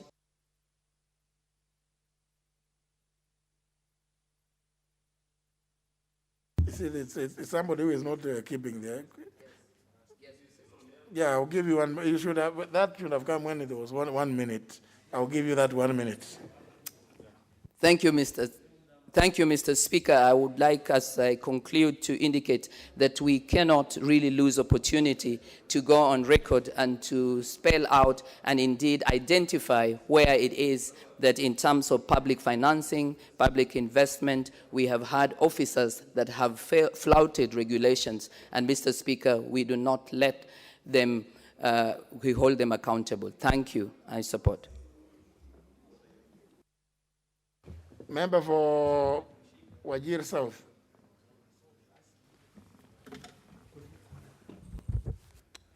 Thank you very much, Mr. Speaker. Mr. Speaker, I stand to support this special audit report by the Public Investment Committee. And I am quite elated that I was part of this report and contributed to it.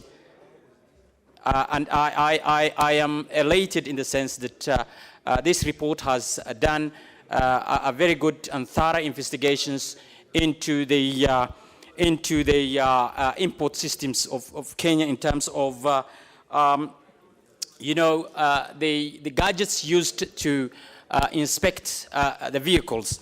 Kenya is not necessarily a very highly sophisticated manufacturing country, but our imports obviously says a lot of motor vehicles and the likes, and it is important that we have got the checks and balances to ensure that the imports that we get are quite considerably looked at. The Auditor General has identified considerable number of things that this report has captured, and therefore I only want to say that I do support this particular motion, and thank you very much to the committee that I was previously a member of and considerably contributed on that. Thank you very much, Mr. Speaker. Thank you.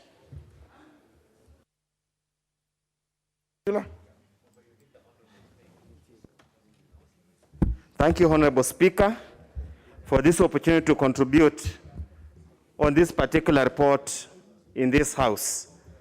Let me start, first of all, Honorable Speaker, by stating that I belong to the Committee of Trade, Industry and Cooperatives that generally oversights this particular government agency.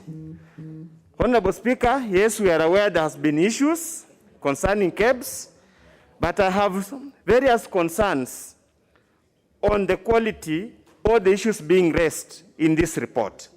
Honorable Speaker, if you look at page 13 of the report, the thrust of the matter is that KEBS or the MD or KEBS allowed a company that presented fraudulent and misleading information. Those are two companies. Honorable Speaker, we need to pause and ask a question. How does that become a problem of KEBS? Issues of fraudulent or forged or fake documents, false realm of criminal law that should be punished under the penal code cannot surely become a preserve or a matter to be dealt by Parliament. Honorable Speaker, when you go to the recommendations, and I must say this with a lot of due respect to the committee for the tremendous work they have done, and appreciating that PIC is an oversight committee, at any given time, we should never try to challenge the report. But honestly speaking, Honorable Speaker, the recommendations are contradictory.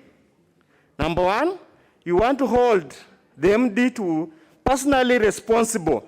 What that means, up to now, I have never understood what it means by personally responsible. Yet, looking at the issues at hand, there is no financial loss. There could have been impropriety probably in the process, but KEB stands to make no loss at all. Nothing at all, because it doesn't involve expenditure of public funds. It's pre-export inspection process, where those who are importing are the ones who pay. Thirdly, Honorable Speaker, there was a recommendation to debar the two companies, a recommendation which had not been actualized. The law of natural justice, how would you then expect KEBS to decline to receive bids from this company, yet the process of debarment had not happened at all? Finally, Honorable Speaker, when you look at the recommendation number 4, I would rather say that, again, with due respect to the committee, it's just preposterous. There are fishing expedition. You are anticipating something that will happen or will not happen. How do you know there are going to be legal issues? You are as well usurping the powers of the court and the criminal investigation system to determine that there's going to be an offense that's likely to happen. It's just like you are walking in the streets, the policeman looks at you the way you are walking and determines you are likely to commit a fraud or an offense. Honorable Speaker, we are a house that should be respected. We are a house that we have got a lot of internal capacity. We need to make our recommendations and report flow in a systematic and organized manner. You don't go again to recommendation number 5, you propose investigations, and you already condemned under recommendation 3 and 4. You have already condemned. So what investigation are you going to undertake, Honorable Speaker? Honorable Speaker, indeed, the way the matters are coming out clearly, yes, there could have been impropriety. There could have been administrative lapses. That does not belong to Parliament to resolve basic administrative lapses like missing minutes, missing what. Those are issues that can actually be dealt with administratively by the Standards Council, by the board, and everything else. Let Parliament deal with the serious issues. These petty issues, let us leave them to the relevant committee. Let me go on record, Honorable Speaker, with a lot of respect, I oppose the report. Thank you, Honorable Speaker.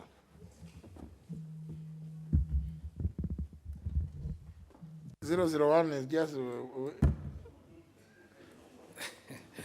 Thank you very much, Honorable Speaker, for giving me this opportunity. And from the onset, Honorable Speaker, I want to say that I support the report on the amended form. Honorable Speaker, and thank you for giving me this opportunity. And before even I contribute, Honorable Speaker, let me congratulate you for hosting the Law Society of Kenya for a cup of tea. Because, Honorable Speaker, they came thinking that they will take over Parliament. They didn't know that we have the third in command, the third most powerful person in this country who knows how to handle such issues. They should have just called me that they want tea, and I will have even personally bought for them. Anyway, Honorable Speaker, I do support this particular report because the fact that you had approved it means that you have already checked most of the issues that have been raised from the report, and you see it deemed to be on the floor of the House. Honorable Speaker, and we are the representative of the people. When I read the report, Honorable Speaker, and I see some misinformation from some people who are interviewed, Honorable Speaker, who are called by the committee, Honorable Speaker. Honorable Speaker, we need to stand by the people, Honorable Speaker. And Honorable Speaker, sometimes we may be a bit overboard, Honorable Speaker, but we are being overboard because we are the representative of the people and we want the best for this country, Honorable Speaker. Honorable Speaker, so with those very many remarks, Honorable Speaker, I would like to support and also congratulate Honorable Kapket because his wife has been appointed as the commissioner in IEBC, Honorable Speaker. So congratulations, my brother. Thank you. Honorable Ongili. Thank you very much, Mr. Speaker. Mr. Speaker, in Article 159(2), sub-article 2D of the Kenyan Constitution, it's clear that procedural technicalities cannot override substantive justice, Mr. Speaker. And Mr. Speaker, because of that, we cannot subject this House to ridicule, Mr. Speaker, when we are opening a can of worms, because in the foreseeable future, such happenings will be taking place in this House in bad faith, where when a report is brought before the House, then somebody will be coming with serious amendments just to fight that said report. Mr. Speaker, in Public Investment Committee, we did our investigation, we toiled and moiled, spent sleepless nights, and Mr. Speaker, did find the KEBS MD liable for misappropriation of funds, for embezzlement of funds, for pilfering of funds, and for expropriation of public funds. And as a result, Mr. Speaker, did recommend that the appropriate action be taken and a further investigation be done by the EACC. Therefore, Mr. Speaker, I stand to fight against the vice of corruption in this country, Mr. Speaker, and actually advise my fellow members of parliament that we need not support such a nefarious, such conduct and becoming of the MD, and also, Mr. Speaker, the irresoluteness, the frivolousness, and the fickleness of the MD for KEBS. I rest my case. Back to you, Mr. Speaker. It must rest. Member for Kipkelion West. Thank you, Mr. Speaker. I rise to support the motion in its amended version. Mr. Speaker, you must be aware that at one point I brought a question that the report on this committee is going to cure. To begin with, Mr. Speaker, KEBS is a very important institution in this country. And every product that is imported and consumed by Kenyans, we must have credible firms that are going to inspect those products so that the Kenyan people can be safe at all the time. And when a report of PIC like this, Mr. Speaker, comes up with evidence that some companies did not have technological and infrastructural capabilities to do these works, you can only understand the fears of the committee in pushing even that the EACC should report back to this House in 60 days. Because, as Honorable Duale alluded, the EACC can take 1 year, Mr. Speaker. It can take the entire term of this parliament without bringing. But because of the seriousness of this matter, the committee felt that it is important that they put that rider so that progress in this thing begins, Mr. Speaker. I think it was in good faith. More than that, Mr. Speaker, the Auditor General report is enough proof that there were wrongs, there were things that KEBS deliberately overlooked in the process of this tender. And Mr. Speaker, in the process of an ongoing tender, they went ahead to actually float another illegal tender for the said companies that were proposed to be debarred by the Auditor General, and went ahead to award them. That's what, there is a lot of worry, Mr. Speaker, in this House. And if we don't rein in on this, Mr. Speaker, this country is not going to get it right in terms of even the fake goods that come to this country. We need to support KEBS so that we no longer get fake phones. We no longer get fake products coming in this country by engaging credible companies to take charge of the lives of the people of Kenya. So, Mr. Speaker, the report of the PIC is very straightforward. Attempting to go against it is actually proving that you are part and parcel of the cartels that are bringing down this country. So, Mr. Speaker, in the interest of fighting corruption, let us support this report of PIC. Mr. Speaker, I want to rest my case and to say that I support this report in its amended version. Member for Suba North. Thank you, Mr. Speaker, for giving me this opportunity, Mr. Speaker. And Mr. Speaker, at the onset, I just want to say that yesterday we actually saw some man praying, saying Suleiman is the one who killed Goliath, Mr. Speaker, with 1 stone, and Goliath fell punglu. Mr. Speaker, I want to say that as Parliament, if we are not careful in the way we deal with issues, we will be like those bishops that do not even understand the Bible, that actually think that somebody called Suleiman killed Goliath. Mr. Speaker, and the reason I'm saying that is because I've actually had opportunity to sit through, even the other time when this report came, and we actually had to adjourn the House because of lack of quorum. And Mr. Speaker, sometimes, because I've been in this House for long, it actually piqued my interest. That sometimes when we want to call quorum, we call quorum when we think we don't want to pass. And I actually got opportunity to then look at this report. And I want to say that I support the committee and the amended report of the committee on its consideration of the special audit report on procurement of the pre-export verification of conformity to standard services for used motor vehicles, mobile equipment, and used spare parts by Kenya Bureau of Standards. Mr. Speaker, if you look at the mandate of PIC in general, is to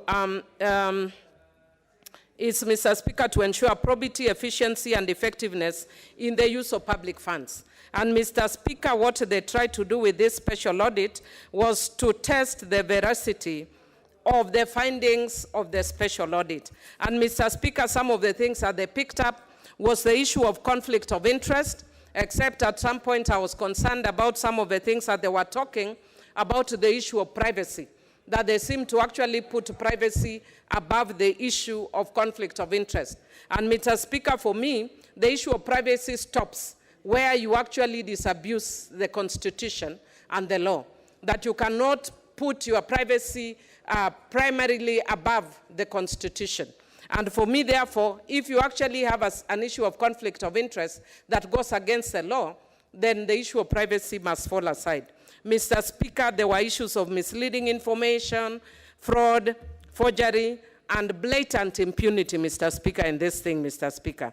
And Mr. Speaker, all I want to say is that if you are serious as a country in dealing with corruption and dealing firmly with corruption, Mr. Speaker, then we must support this report. And I know there are members that have said that the issue of personal responsibility is amorphous. I am now doing my third term, and we have passed many reports with the issue of personal responsibility. And personal responsibility would therefore mean that the investigating authorities, should they find that there is money that is lost, don't make it a business of government, for government to pay that money. Because if it is government paying that money, then Honorable Millie Odhiambo, who didn't do this, will pay through their taxes. Let the culprit pay directly for where you have actually gone wrong. And I think if we take very, very serious issues, if we take very serious stance on issues of corruption, then the country will forge ahead. Mr. Speaker, I'm also speaking very firmly, because corruption, the persons that are affected most with issues of corruption are women, because we are not represented. The one-third representation does not apply in issues of corruption. I'm not saying we are not there. There are some of us who are there, but we are not one-third of us that are there. And Mr. Speaker, I'm not saying that corruption is good and do not want women to be represented. But because of that, where there is no fairness, the people who stand to suffer the most are the women.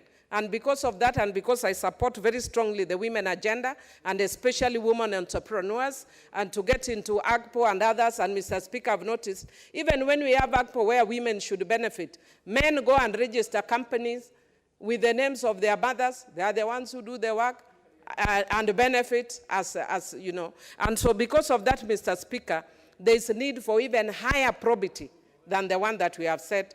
And I want to congratulate the committee. And I agree with you on your amendment to clause 1 and 2, because they've been overtaken by event. But, Mr. Speaker, I wish they had even given very stronger language to Treasury that you could see was dilly-dallying on the issue of rules and regulations, and they had to wait for the committee to bring the report. Then that's when they pass rules and regulations. Where have they been all this while? Where have they been sleeping? Mr. Speaker, we need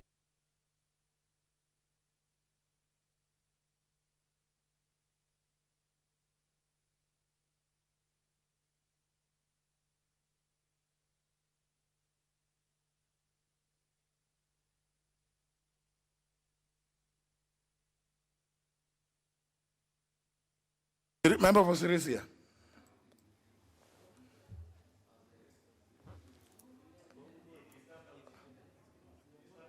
No. The member next below, is that Honorable Serem?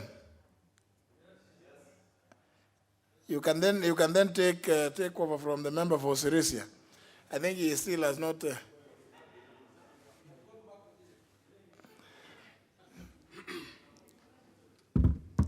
Thank you, Honorable Speaker. I rise to support the motion as amended. Mr. Speaker, I was lucky to participate in looking on this issue, Mr. Speaker, when this issue came to the committee that I was the vice chair. Mr. Speaker, if the members are able to look at the documents, they will appreciate the fact that the committee have done a good job. These companies have actually forged documents to support their bid to win the tender at KEPS. I'm one of the lucky members of parliament to have traveled to Japan and actually came right hand on these companies, Mr. Speaker. All the two companies have no capacity whatsoever to even participate in actually giving services to Kenyans. Mr. Speaker, KEPS for the last couple of months, or almost about a year, has been in papers for all wrong reasons, just because of management that exists at KEPS at the moment.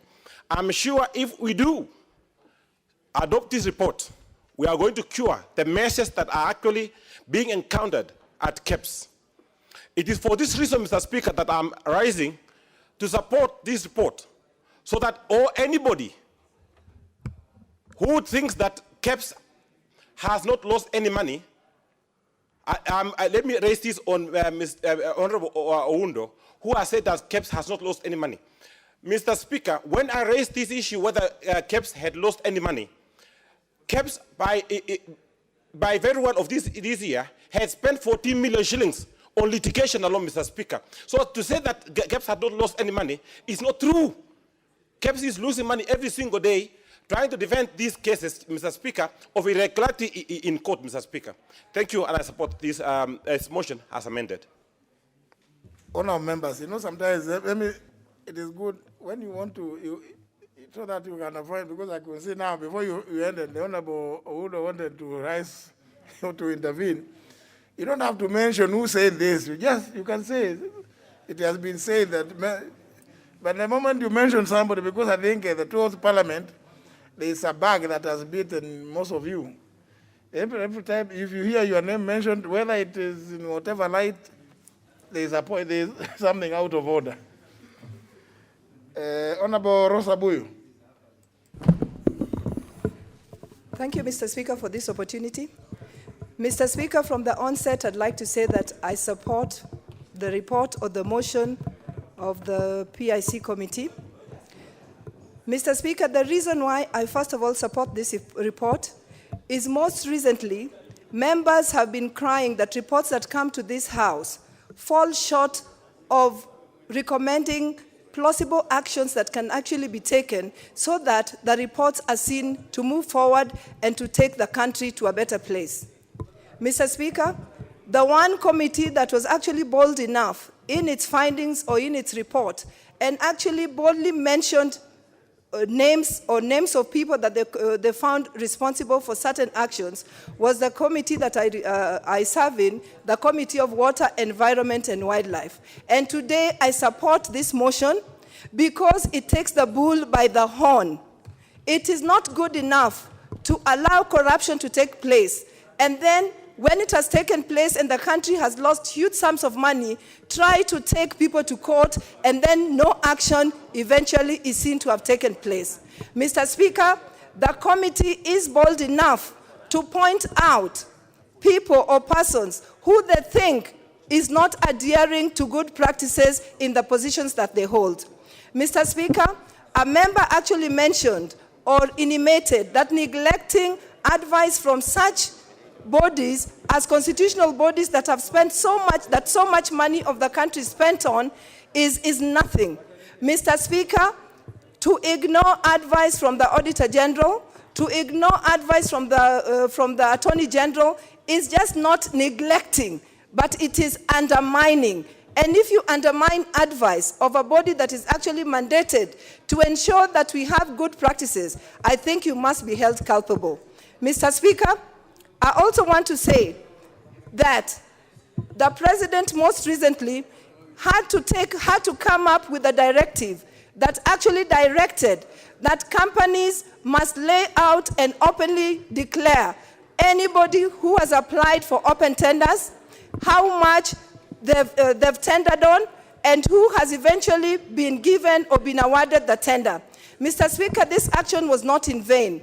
It was an action arising from such actions as we've seen from the authorities in KEBS, where people who have been fraudulent, people who do not actually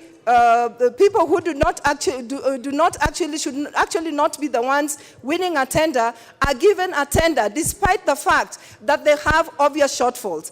And Mr. Speaker, that is an action or an act that must be punished. So I want to recommend and I want to commend the committee for being bold and for taking Kenya forward in the sense that they've noticed that indeed it's better to nip corruption in the bud as opposed to waiting for corruption to actually take place and then spend huge sums of money trying to take people to bring people to book. So Mr. Speaker, with those few remarks, I support the motion of the report. Thank you, Mr. Speaker.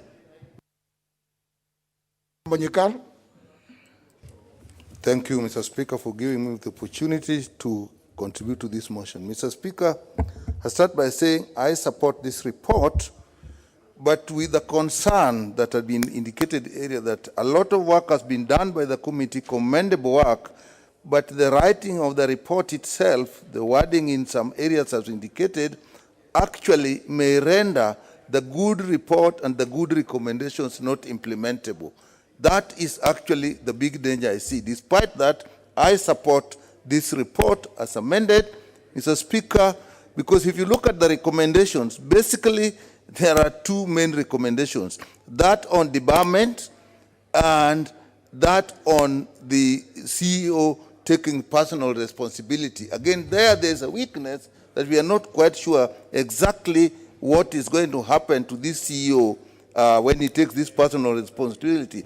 Despite the fact that, Mr. Speaker, the committee has found a lot of areas where the CEO took actions that actually he should actually be punished before.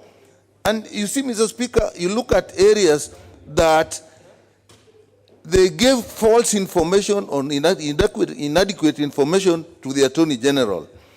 And they did not act on the advisory of the Attorney General and the PIC itself.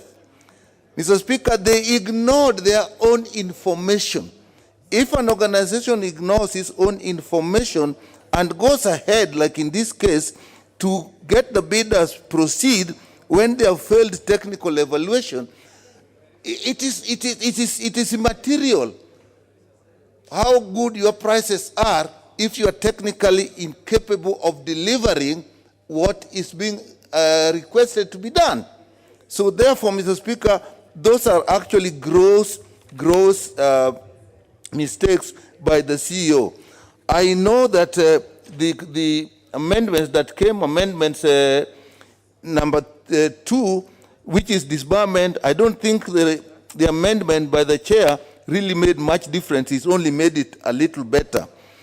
Now, the main amendments that actually would have made a big difference was that one of Manzo, which they both dropped. Honorable Kalumas, again, there was a little difference. So I think this is a big report. But, Mr. Speaker, there are two issues that I think we should address. When we have good work done by committees, and then when we get the report, just the presentation of the report, the wording of the report, then lends the report to a lot of debate, a report that would have been otherwise very powerful. Mr. Speaker, we need to look at that. And I would want to raise one issue. We have technical people, we have legal advisors in our committees. Mr. Speaker, how is it then that our committees made recommendations that would even be questioned legally or how they're put in place? So I think we need to actually look at that. The other thing, Mr. Speaker, that I want, which is a general information I want to talk about, it is the impunity by CEOs in the state corporations. This is not the first time we are seeing serious impunity. We saw this report, we have seen this with the KEMSA issues, we saw this with the dams report that came here, we saw this with the report from PIC that was talking about, which was auditing the state corporations. In all these cases, you see CEOs acting quite against regulations, acting against their own procedures. Mr. Speaker, what I'm asking, the State Corporations Advisory Committee, what does it do? Why are CEOs acting like this? What is the relationship between boards and CEOs? Mr. Speaker, the other thing I ask, what about the ministries that supervise these state corporations? How come these people are running, let me say, amok, the CEOs, and nobody is bringing them to book or pointing out until it comes before the committee? So, Mr. Speaker, I think we have two major issues that we should look, how the committees work. We need more advice, legal advice at the committee level. We have legal officers there. They should do their work so that we don't come with reports that are questionable. Two, the State Corporations Advisory Committee should actually work. Three, the ministries that are supervising state corporations and sagas actually are sleeping on the job. With that, Mr. Speaker, I support this report. Honorable Janet Ongera. Thank you, Mr. Speaker, for allowing me also to contribute to this very important report. From the onset, Mr. Speaker, I would like to support the report and to speak on two issues because a lot has been already spoken in this August House. Mr. Speaker, Myself, I've been a former chief executive of a parastatal.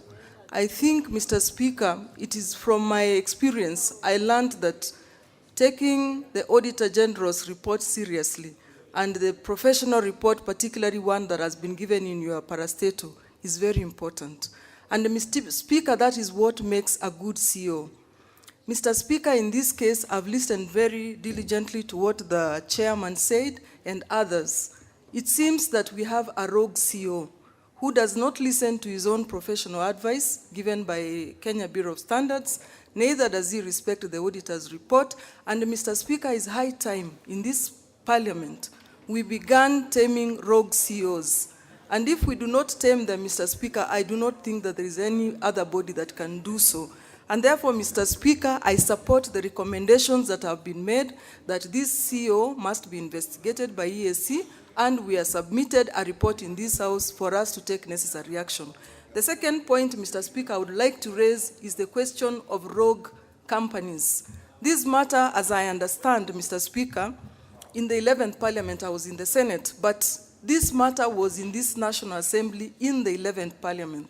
These companies have been mentioned again and again and again in terms of how they are rogue companies, how they are not complying with the issues of procurement and tendering, but the CEO just dismisses them, previous CEOs. Mr. Speaker, it's high time that these companies are debarred from doing businesses with us, so that, Mr. Speaker, we can begin to create an enabling environment that any international company can participate and know that they can get whatever they want from Kenya Bureau of Standards. Mr. Speaker, I know there is a lot of rot in the Kenya Bureau of Standards, particularly, Mr. Speaker, when it comes to motor vehicle, getting your vehicles cleared.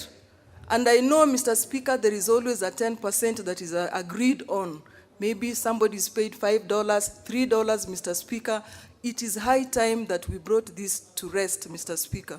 And Mr. Speaker, with those few remarks, I would like to support the report, to thank Honorable Kaluma and Honorable Manzo for dropping the amendments, and to let us go forward and accept this report as a report of this House without any harmonization and barring, because we do not want to water down what has already been tabled in the House as a report of the House. Thank you, Mr. Speaker.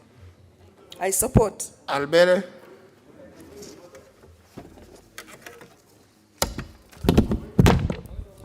What's your point of order, Honorable Aloysius Lentoimara? Mr. Speaker, thank you so much for giving me this opportunity. Mr. Speaker, this motion has been deliberated for a long time, so I rise on standing order number 95. Don't worry. The mover be called to reply. The mover is coming in the next 3 minutes. Okay. Honorable Albere, you have thank you. Less than 3 minutes before the mover replies. Thank you so much, Mr. Speaker, for equally giving me this opportunity to contribute to this motion. But first and foremost, Mr. Speaker, I would like to correct Honorable Millie Odhiambo when she alleged that the person who killed Goliath is Suleiman. He's called Suleiman. Indeed, Honorable Speaker, the person who killed Goliath is called Dawood. Just to put the record straight. And actually, even my firstborn son, I've called him after Dawood. He's called Dawood. Relevance. Yeah, Mr. Speaker. It is about the report, not about the Goliath. Correct. Mr. Speaker, I actually support the report of the committee because the committee has actually done due diligence to come up with this substantive report where they have actually they have even indicated where there are flaws, where there are gaps, and that they have recommended to this House for us to be able to actually look into such a report and come up with a recommendation.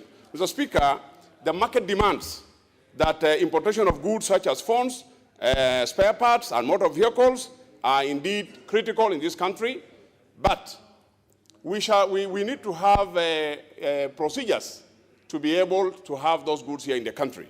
Mr. Speaker, the fact that the committee has indicated that the companies which have been shortlisted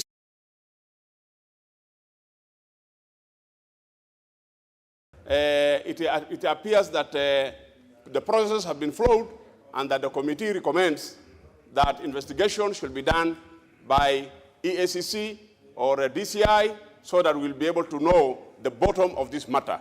Mr. Speaker, if indeed even the Attorney General himself has concurred, has found out flaws, that indeed something wrong has, process has not been followed, then I think it is right time that we should be able to join hands with our brothers, the committee, for the good job they have done, so that other CEOs in other parastatals can be able to understand that when the parliamentary committee comes to you, then the law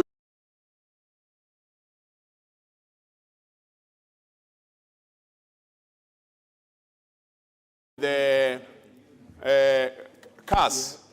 And we were actually asking them about the police uniform, how the police uniform was procured. You can actually be able to walk.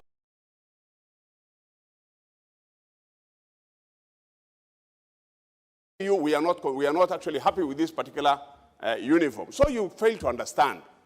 Where was the public, where was the, what do you call it? Public participation even done?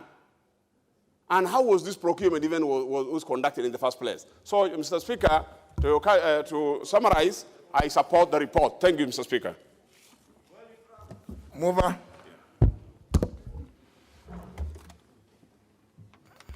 Thank you very much, Mr. Speaker. For obvious reasons, I will just say a huge thank you to every single member here. You have expressed your democratic right, you have expressed your democratic views, and the voice of the many has been able to speak, Mr. Speaker. Mr. Speaker, however, in the spirit of bringing everyone on board, there are just two members, Honorable Speaker, I would like to donate each 30 seconds to a minute, and we wrap it up, Mr. Speaker, with your permission. Honorable Mashetani and Honorable Mishi have been here from 2 o'clock, Mr. Speaker. Very well. They can even take 1 minute. And a minute to Honorable Nyaga because he was a committee member. So that means 3 minutes, and we wrap it up. Thank you. Honorable Mashetani. Thank you, Mr. Speaker. Mr. Speaker, I've gone through the report, and Mr. Speaker, normally before a company is given tender, there are some requirements which are normally have to be fulfilled. And looking at the report, Mr. Speaker, the requirement of a company which needs to be doing pre-inspection in exporting country, Mr. Speaker, they ought or they need to have some companies, because if a company is registered in a country, say Japan, then for them to be able to handle all the vehicles which are imported in the whole world to Kenya, they have to have companies in other countries. But looking at the report, Mr. Speaker, I realized, or I noticed that this company don't have a contracting company in other countries. This being the case, Mr. Speaker, it will be difficult for this company to be able to inspect these vehicles. And if they are unable to inspect vehicles purposely because they do not have proper infrastructures, then, Mr. Speaker, it means that all the inspection that they've been doing inspection on the table. And once a company starts doing inspection on the table, Mr. Speaker, then definitely the results are not going to be pleasant. That is why you realize in the recent past, Mr. Speaker, we have been having problems in inspecting vehicles, having vehicles which are imported in Kenya, which are more than 8 years, basically because of such infrastructure. So, Mr. Speaker, I support the motion as amended. Thank you. Boko Hamish. Thank you, Mr. Speaker, sir. I also raise to support this motion by Honorable Abdulsamad Sharif Nasir, and I'm doing that, Mr. Speaker, because we have to set a positive precedent for future transaction, Mr. Speaker. Mr. Speaker, the two companies together with the KEBS and the entire transaction which was done, we have noted a lot of illegalities. We have noted so many actions was done and procedural. We have also noted a lot of unethical action which were done, be it lying to the committee, be it lying to the Attorney General, that the The tender was just an addition to the existing tender, only to realize that it was a fresh tender, Mr. Speaker. Mr. Speaker, there were so many things which did not meet the requirement as per the regulation which are there according to transaction of so many other issues. Mr. Speaker, like... Member for Manyata. Thank you, Mr. Speaker, for giving me an opportunity to add my voice on this report. And from one center, I want to say I'm supporting the report. Mr. Speaker, as a committee, because I was in PIC in the 11th Parliament and part of the tour of the Parliament, when the CEO appeared in our committee, he was very nervous and was very mean to answering questions, very mean with the information. And at some point, Mr. Speaker, we found that even the external lawyers, advised him not to proceed with this tender. His own company secretary was not aware that he was awarding a tender. And therefore, we found a lot of mischief. We as the committee advised him, please don't proceed with this unless you get advice from AG. He could not eat any of our advice. And therefore, Mr. Speaker, I'm happy to see that most members of Parliament are supporting. Mover.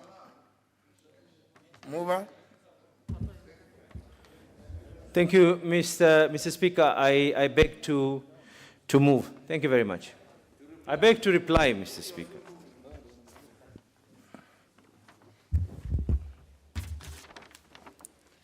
Honourable members, I therefore put the question, which is that this House adopts a report of the Public Investments Committee on its consideration of the Special Audit Report on procurement of pre-export verification of conformity to standard services for used motor vehicles, mobile equipment, and used spare parts by the Kenya Bureau of Standards laid on the table of the House on Tuesday, June 2nd, 2020, subject to A, deletion of Recommendation 1, appearing under Committee Recommendations under Chapter 5 on page 61 of the report.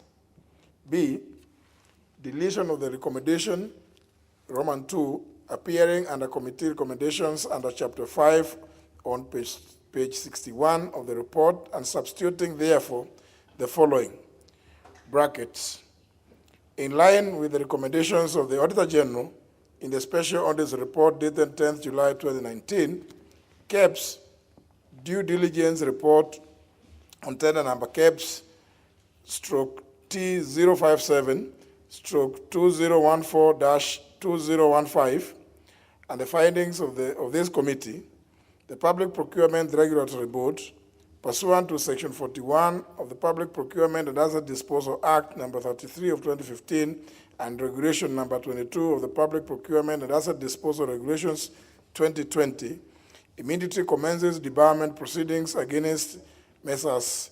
EAA and Messrs. ATJ for violating the Public Procurement and Asset Disposal Act in tender number KEBS stroke T019 stroke 2017 stroke 2020, and Messrs. EAA in tender number KEBS stroke T057 stroke 2014-2015, and C, deletion of Recommendation 5, appearing under Committee Recommendations under Chapter 5 on page 63 of the report, and substituting therefore the following new recommendation.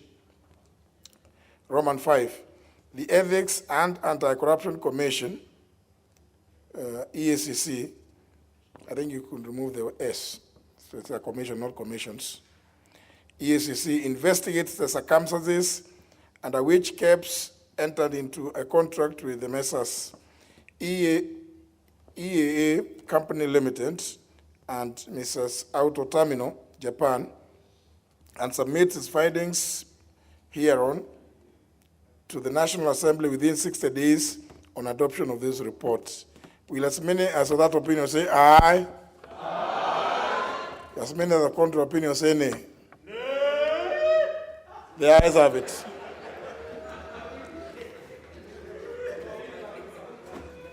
The ayes have it. The ayes have it. Honor members, we were supposed to go to order number 13, which was consideration of the Senate amendments to the Independent Electoral Boundaries Commission, Amendment Bill number 3. But given that it's only 2 minutes, just about 2 minutes to 7 p.m., for the convenience of the House, as well as the communication which was to be made regarding that particular business, I put off to Thursday this week, Thursday the 15th of October. So, honor members, time now being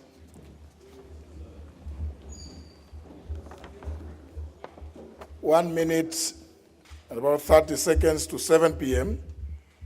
It's appropriate time for the House to adjourn, and the House therefore stands adjourned until Thursday, 15th of October 2020 at 10 a.m.